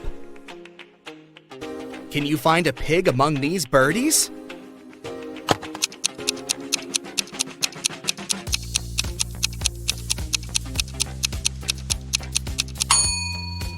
Here it is, hiding behind the bush. Which emoji is different from the others?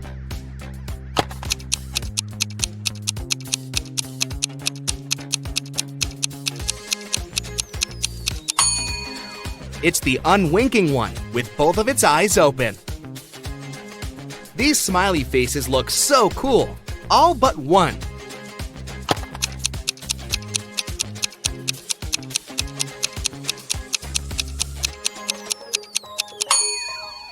This emoji isn't exactly all that smiley. There's something wrong with this keyboard. Can you figure out what exactly?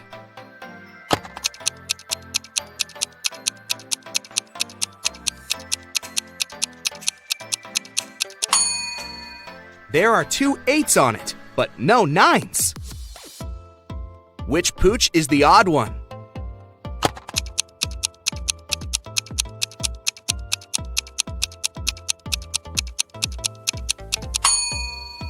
This doggy seems to be friendlier than the rest. Find the odd avocado.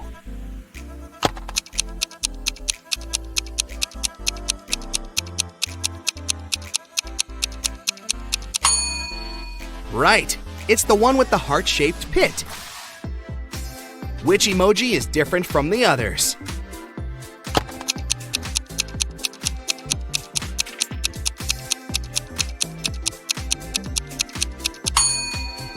This little guy is just a wannabe. It isn't a unicorn. It's a horse that's probably dreaming of becoming a unicorn.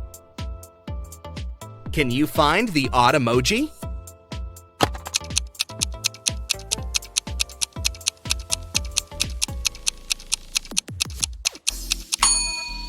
The one at the bottom seems to be even more in love than the rest. The hearts in its eyes are bigger than what other emojis have. One of these music notes is different. Which one?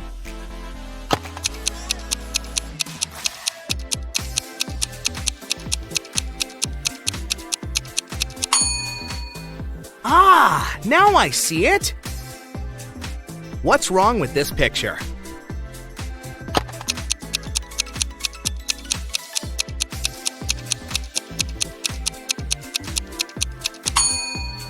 The calendar claims it's August 2018, but the computer is sure it's still August 2017. Can you spot a teddy bear without a hat?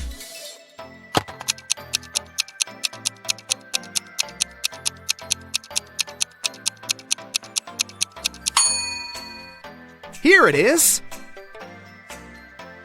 There's something strange about this picture, but what exactly?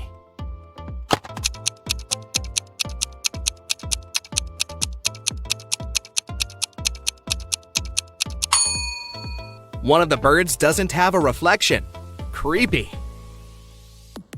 Which sheep couple is different from the others?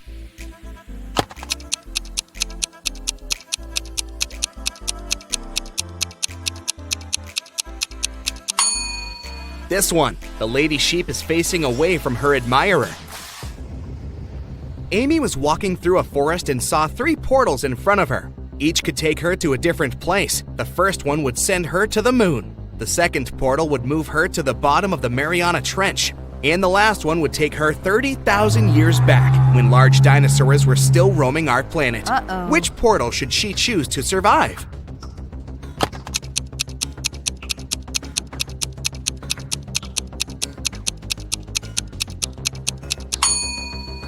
The third one, dinosaurs went extinct 65 million years ago. Amy will be safe there.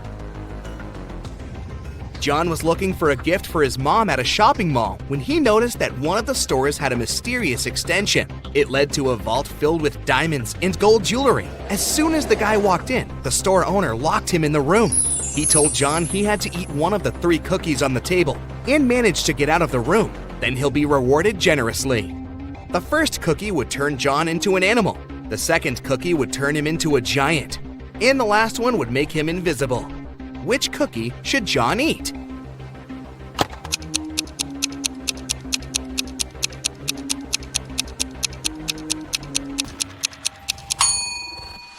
The first one, he can turn into some small animal, like a hamster, and squeeze through the bars. That's how he'd get out and win the gold. Mr. Lawrence called the police. He said someone had taken his car for a joyride, crashed it into a streetlight, and ran away. The man was sure it had been one of his neighbors. The police questioned 3 of them. Ivy answered she'd been at work and arrived home only in the evening. Cameron told the police he'd been helping his dad remove old stuff from the attic. And Aaron claimed he'd been hanging out with his friends, eating pizza, and watching the latest series. After listening to all the suspects, the police officers arrested one of them. Who was it?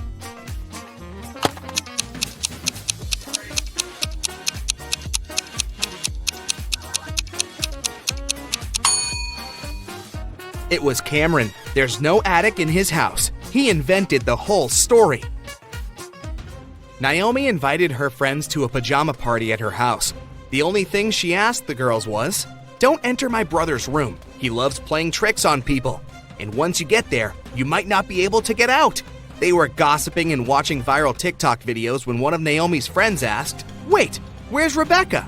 Meanwhile, Rebecca went to the kitchen to drink some water, but she got lost and ended up in Naomi's brother's room. The door closed behind her back, and it wouldn't open. The girl noticed a password lock with letters on it. Rebecca looked around and spotted a piece of paper on the table with 5 numbers on it: 3, 7, 6, 9, 2. The girl thought for a while, then entered a combination of letters and got out of the room. What was the password?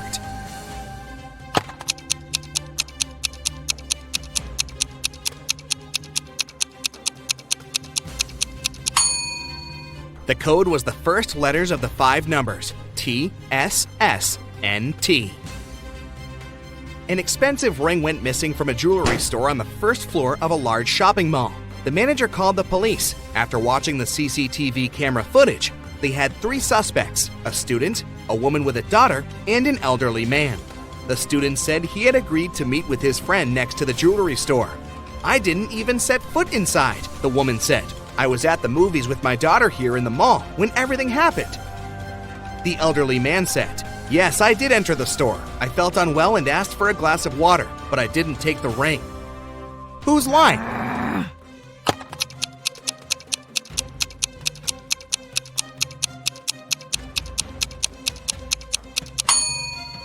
Look, all the movies running at that time had a 16+ age rating. The woman wouldn't have been able to watch any of them with her young daughter, so she must have lied. Archer was going to throw a birthday party. He invited all his friends. But that was also the day when he found out that one of them was an alien. Can you tell who?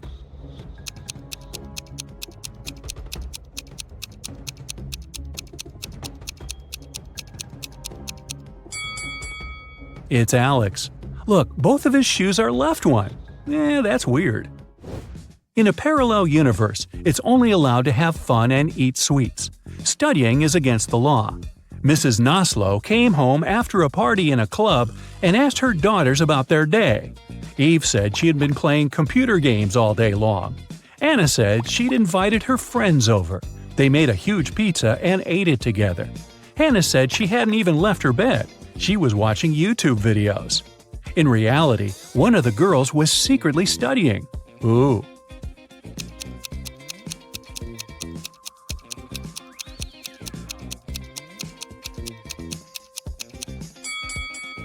Hannah, look at her hands. There are some ink stains. If she had been watching YouTube, she wouldn't have used a pen. Karina was going to become a historian. After classes, she liked to go to the History Museum to read her books and learn new things. One day, while the girl was studying there, she went to the bathroom, leaving her stuff behind. When she returned, she discovered that her wallet was missing. Noelle said she never paid attention to Karina or her stuff. Tucker said that at that time, he was on the phone with his friend. Lyra said she hadn't stolen anything. Who lied?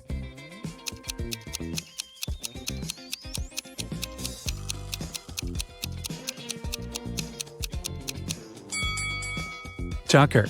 It's prohibited to talk on the phone in the museum. Mrs. Moore had a rule. If her daughters wanted to eat ice cream in the evening, they had to do some housework during the day. On a rainy Tuesday, she came back from work and asked her daughters what they'd done. Charlotte said she'd vacuum cleaned the second floor. Indiana said she'd done the laundry. Polaris said she'd watered the plants in the garden. Who didn't eat ice cream that day?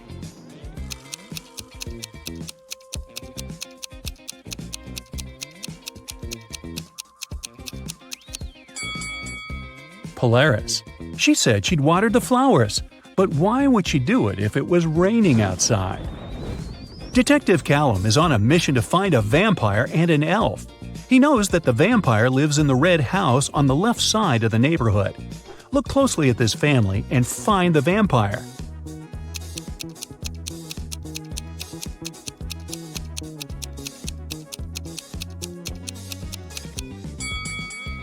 It's this guy. He's walking past the mirror, but there's no reflection. Now back to the elf. He lives in the greenhouse on the right side of the neighborhood. Detective Callum has started to watch this building too. Luckily, he has only spotted 2 people.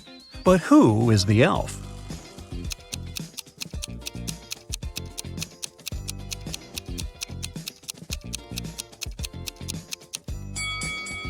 It must be this guy. Look, his ears are pointed. Mr. and Mrs. Mitchell called the police. They said that their son, a private school student, hadn't come back from school.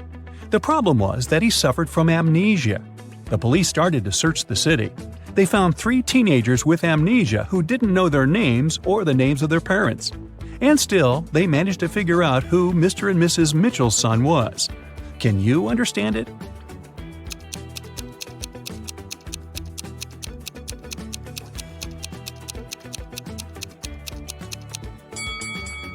It's the guy in the middle. Mr. and Mrs. Mitchell's son went to school in the morning and didn't return, so he must still be wearing his school uniform.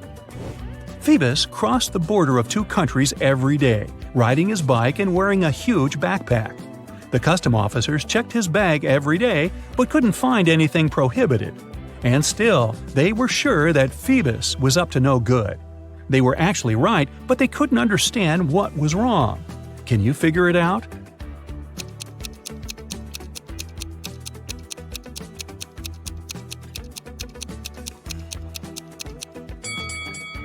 Look, every time, Phoebus rides a different bike.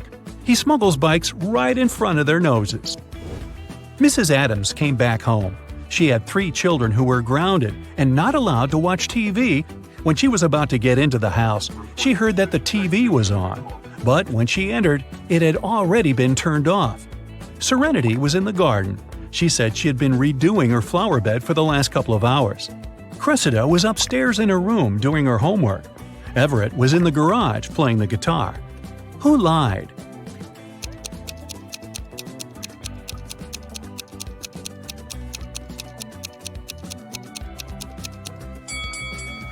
Serenity.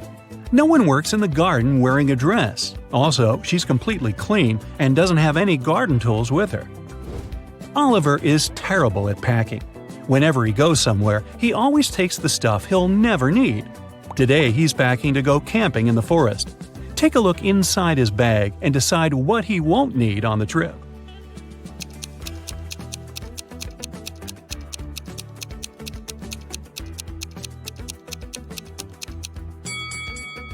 Look, there's an electric kettle. There's no electricity in the forest, so he can definitely leave it at home.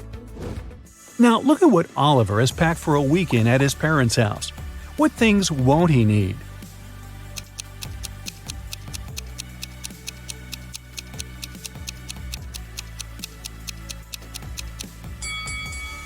There are 2 huge towels. I'm pretty sure his parents have spare towels. He can leave them at home. Oliver is going on vacation to a deserted island. He will spend a couple of days there, trying to survive on his own.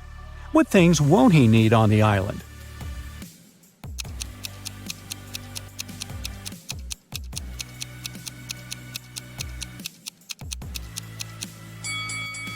Oh boy, don't take this laptop with you. It'll run out of power really fast. Tina had 5 sisters. One night, she woke up in the middle of the night because she heard a loud noise from her sister's bedroom, as if someone had slammed the window. Tina suspected that one of her sisters left a bed after lights out and hurried to check them. Tina inspected all 5 beds. Each sister seemed to be sleeping peacefully.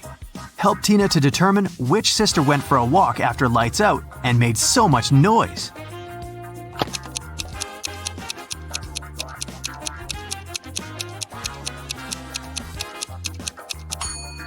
It was this sister in the 3rd bed. Take a closer look. She crawled under the blanket wearing her dirty sneakers. Diana, her fiancé Tim, sister Sarah, and their puppy came to visit the groom's mother, Miss Wilson, at her house. Next morning, Diana found out that her puppy was gone. Diana questioned all 3 family members. Tim was hanging out with his ex-classmates. Sarah demonstrated a small kitty. She spent her time purchasing a new pet. And Miss Wilson tried to stay away from the puppy because of her severe allergy. Who is a liar?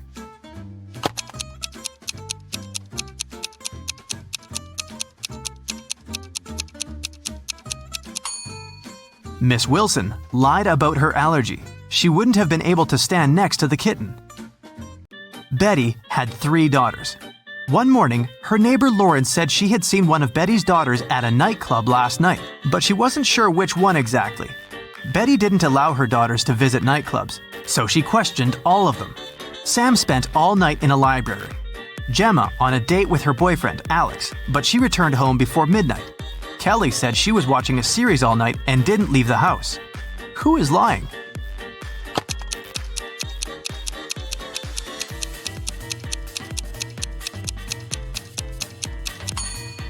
Sam is lying. Look at her face and clothes. She's covered with glitter. Who needs glitter in a library? An elephant was sleeping and having a very weird dream. When he woke up the next morning, he found out that his shadow was gone. He was looking for his shadow all day and finally met a wizard. The wizard confessed that he had stolen the elephant's shadow, but the wizard was ready to give it back if the elephant managed to recognize it. Help the elephant to make the right choice.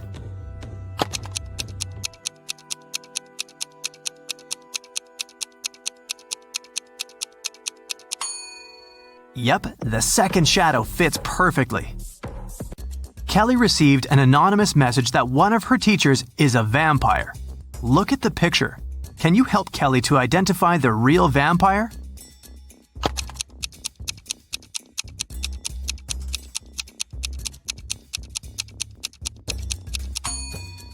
It's over here. She has an eye in her meal. Jane called the police to report that someone had broken into her house and taken her precious jewelry collection.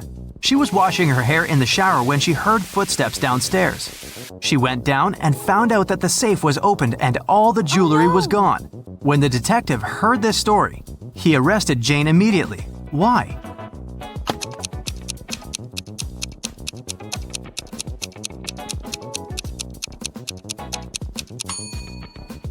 Jane couldn't hear footsteps while washing her hair in the shower. Look at the picture attentively. Find an odd bee.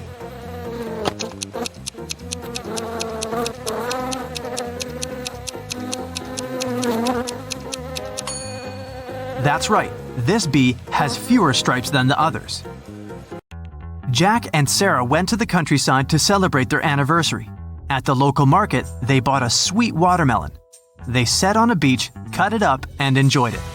The watermelon tasted sweet and delicious. Each of them ate 3 wedges, but in 20 minutes, Sarah got sick. Jack took her to the hospital. The doctor said the watermelon was poisoned.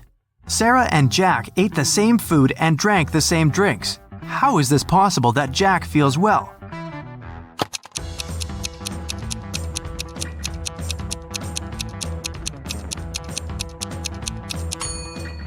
The poison was in the seeds. Sarah ate them and Jack threw them away. Look at the picture attentively. Can you identify a dog among all these pandas?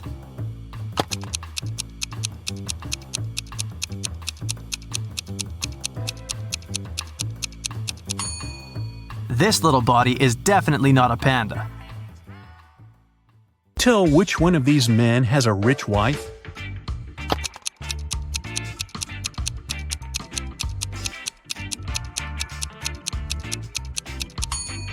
The one on the left doesn't even have a wedding ring, so I'd say it's the man on the right. Okay, now look at these two. Who do you think has a dog?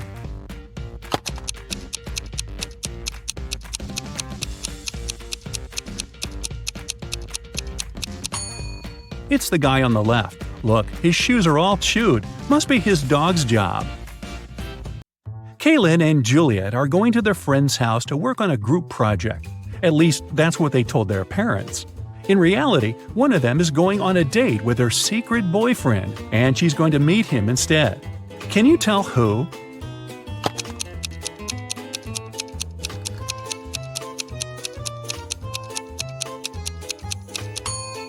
It's Kaylin.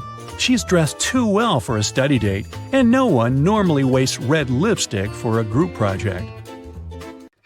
Amanda spent the whole summer in the countryside at her grandparents' house. Finally, she returned to her town, and two of her best friends came to the train station to meet her. Can you tell which one of the guys is secretly in love with her?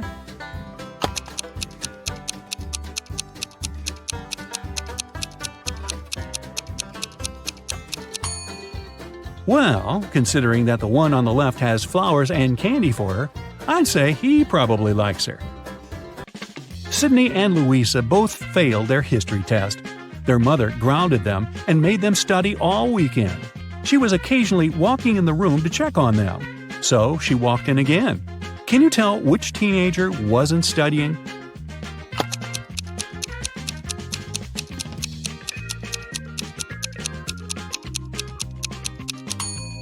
It's Sydney.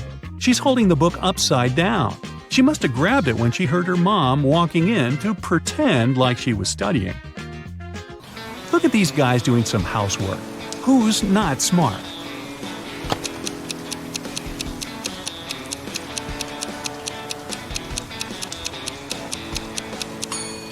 That's the guy on the right. It's raining, but he's watering the flowers. Mrs. Riviera is a math teacher. She collected her students' homework, made them do a computer test, and started to grade the assignments during the class. She came across two very similar homework sheets and realized that one of the students copied the work of the other. Here are the students, Asher and Holden. Can you tell which one of them is the copycat?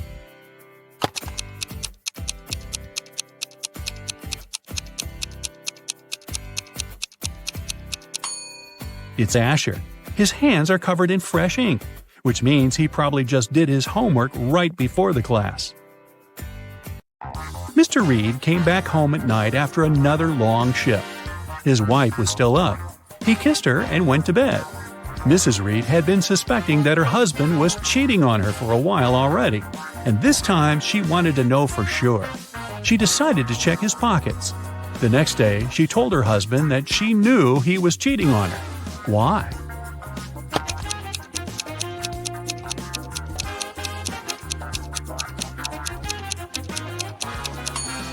Look, there is a pair of keys in his pocket. His keys are hanging on the wall, so these are the keys from someone else's house. Ashley had a birthday party, and she invited some friends over.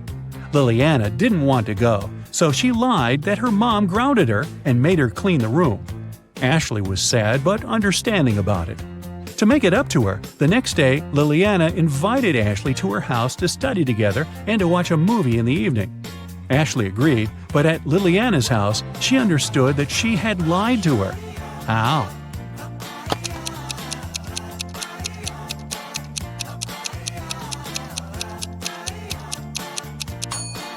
Liliana's room is still messy. If she had cleaned it the previous day, it'd be neat. A famous rich writer was living alone in a mansion and never went outside. The only people she ever saw were her cook, her gardener, and a cleaning man. One morning, before breakfast, the cleaning man found her poisoned in her room and called the police. The three of them were suspects. The cook was watching a cooking blog on YouTube. The cleaning man said he just came to start the job when he found the lady. The gardener was in the garden planting some flowers. Who poisoned the lady?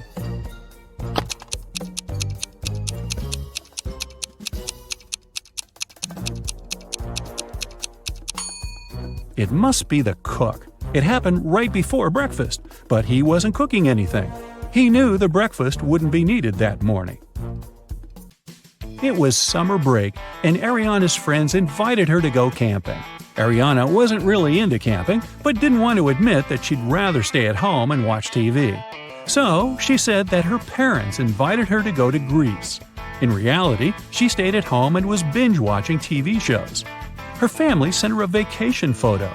Ariana photoshopped herself there and sent it to her friends. When her friends saw the picture, they realized that Ariana wasn't in Greece. How?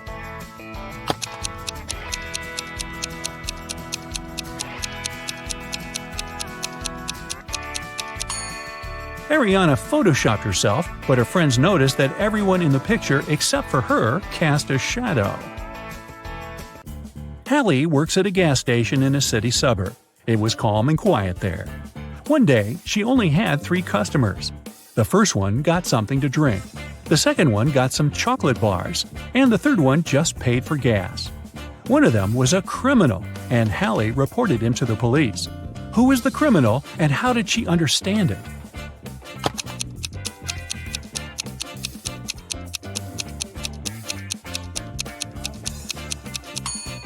The second man paid with a $25 bill. Such a bill doesn't exist, which means he'd been printing money. You buy a houseplant and leave. You go to the town square and see 7 people. They seem to be regular passers-by. But you feel there are several suspicious people among them.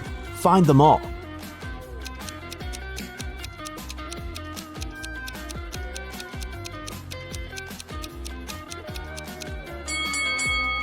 That guy over there is reading a newspaper, but it's turned upside down. It means he's secretly watching you. This girl is holding a radio transmitter with an antenna behind her back. And this old lady in sunglasses seems to be feeding pigeons, but her glasses are flashing with red light. There's a hidden video camera there. You throw the plant to the ground, run away from this place, and hide in an alley.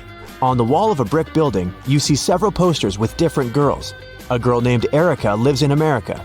Tina seems to be in Argentina. But where's Olivia?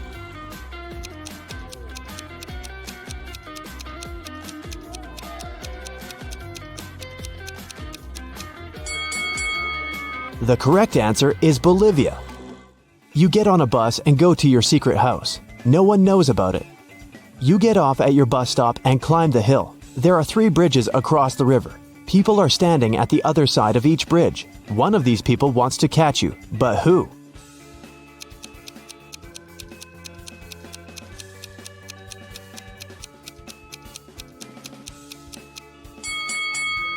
It's that guy. You've seen him before. He's the one who is reading the newspaper. You cross the bridge over the river and finally arrive at your home. It's a huge round-shaped building.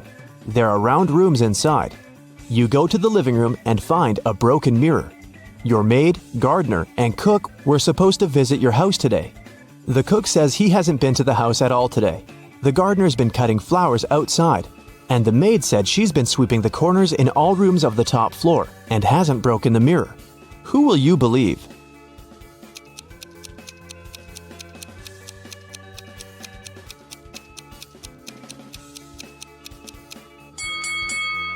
The maid said she had been sweeping the corners, but the house is round. There are no corners here. But come on. The woman meant it as a figure of speech. She was really cleaning up. But do you see this pot in the kitchen? Light steam is coming out of it. This means the cook has actually been to the house today. He lied, which can only mean he broke the mirror. You forgive the cook and decide to walk around the house. You go to the kitchen and think, it's a good kitchen. Then you go to the cellar. This is a good cellar. You go to a good living room, then visit a good bathroom. In the end, you enter a room that is not so good. What room is this?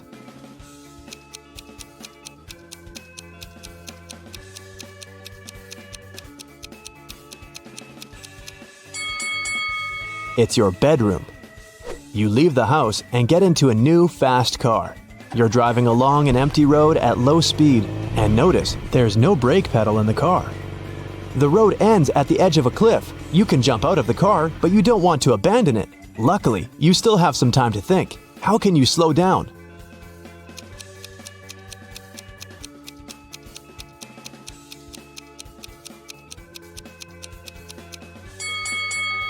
You're still moving because your foot is on the gas pedal. Just release the pedal.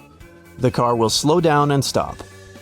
You leave the car and feel hungry. You come to the restaurant where they serve buffet meals. You approach the table with strawberries, raspberries, bananas, and apples. Some of these fruits are not fresh. Which?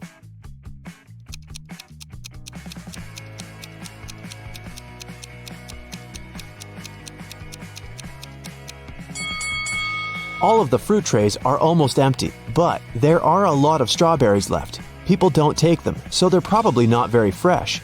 After eating, you go for a walk to the beach. You notice two strangers behind. They're following you, so you start walking faster. Finally, you manage to hide behind a big old boat, but the pursuers still find you. How did they do it?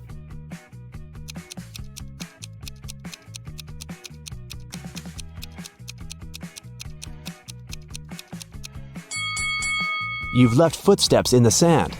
You decide to hide in a big old building.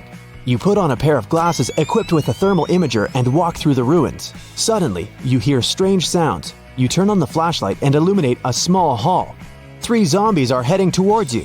You're about to run away, but then you realize they're not real zombies. How did you understand it?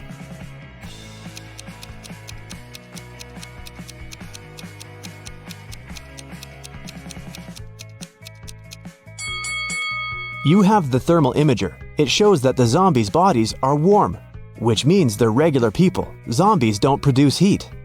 You leave the old building and see 3 paths in front of you. The first way leads into a swamp. The second path is covered with hot coals. The third path is swarming with venomous scorpions. Which one will you opt for?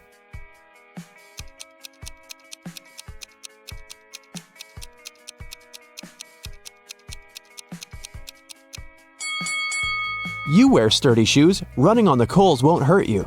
Time for a coffee and a snack, a big one. But just then, a piercing beep smashes through the silence. The fire alarm! Oh, come on. Students file out of their classrooms, and the entire university has to be evacuated. The students are standing outside, looking at the building. No fire, no smoke even. The president gets a text from the alarm company. The alarm was triggered by a person, not a smoke detector. The president looks around. Time to round up the usual 4 suspects. Matt says he was in the bathroom when the alarm came on. Julia was taking the geography final. Clark and Lex were studying strange green meteorites together in the science lab. Which one of them is lying? You have 7 seconds starting now.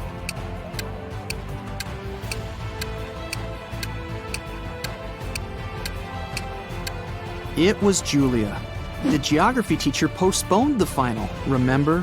Why would she lie unless she had something to hide? Today's not really his day. Someone cut down a tree right in the middle of the quad. The caretaker saw 4 students hanging out under the tree this morning, and now it's gone. Time to interview the suspects. Emily says she's been in the library all day. Loads of people saw her. Sam claims he was in the cafeteria having some soup. Lewis was in the physics final. And Michael says he's been hitting the weights all day, trying to get buff for the beach. Who cut down the tree? Your 7 seconds starts now.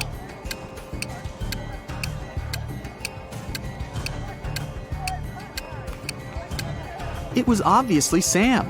He said he was having some soup, but remember, if he had really been in the cafeteria, he would have mentioned the whole sugar thing.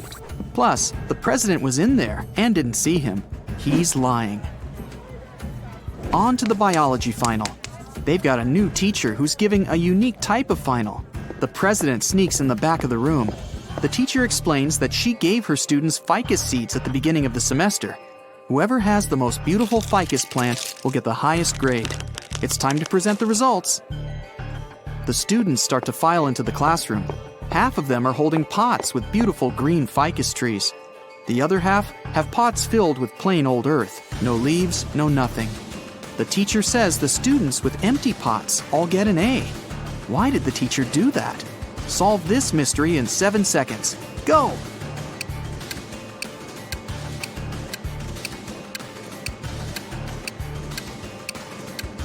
At the beginning of the semester, she gave everyone fake ficus seeds.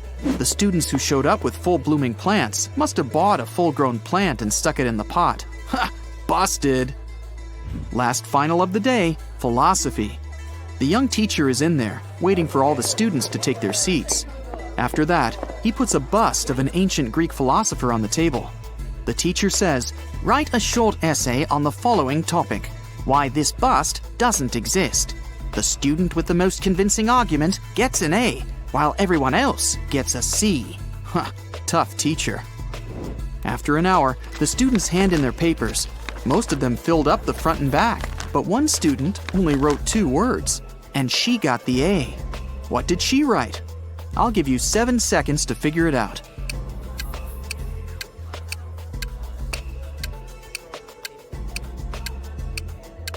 She wrote, "What bust?" The president heads outside again, this time for the parking lot. What? Someone took the tire right off of his car. How's he gonna get home? He still has a spare tire in his trunk, but the thieves took the bolts too. All 4 of them. What can he do? You have 7 seconds to come up with a plan.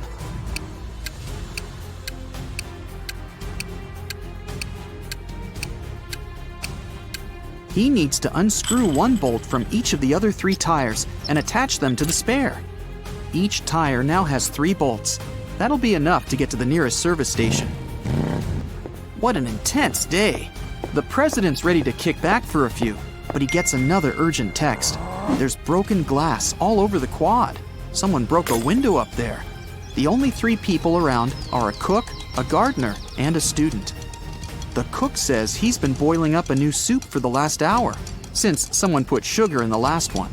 The gardener admits he was up in a tree cutting branches. He saw a student break the glass. The student says he was studying in the library. I'll give you 7 seconds to figure out who's lying.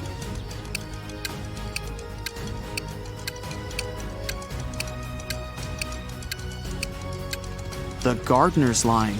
How could he have been up in the tree? It had already been stolen. He broke the glass, probably just by accident.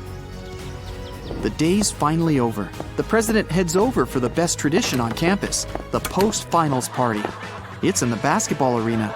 There are lights, decorations, and even a DJ. Everyone's dressed up, looking relieved. Finals are over. The party goes all night, but around 4 a.m., someone accidentally slams the doors too hard, and it triggers the automatic locks. Everyone's trapped. The president can be the hero of the party. He just needs to find a way out, grab the spare keys from his office, and open the door from the outside. But how? One of the students, Eric, says he knows how to get out of the gym through a vent. The president looks at him, and his face goes red with anger. Why? Last riddle, 7 seconds. You can do it.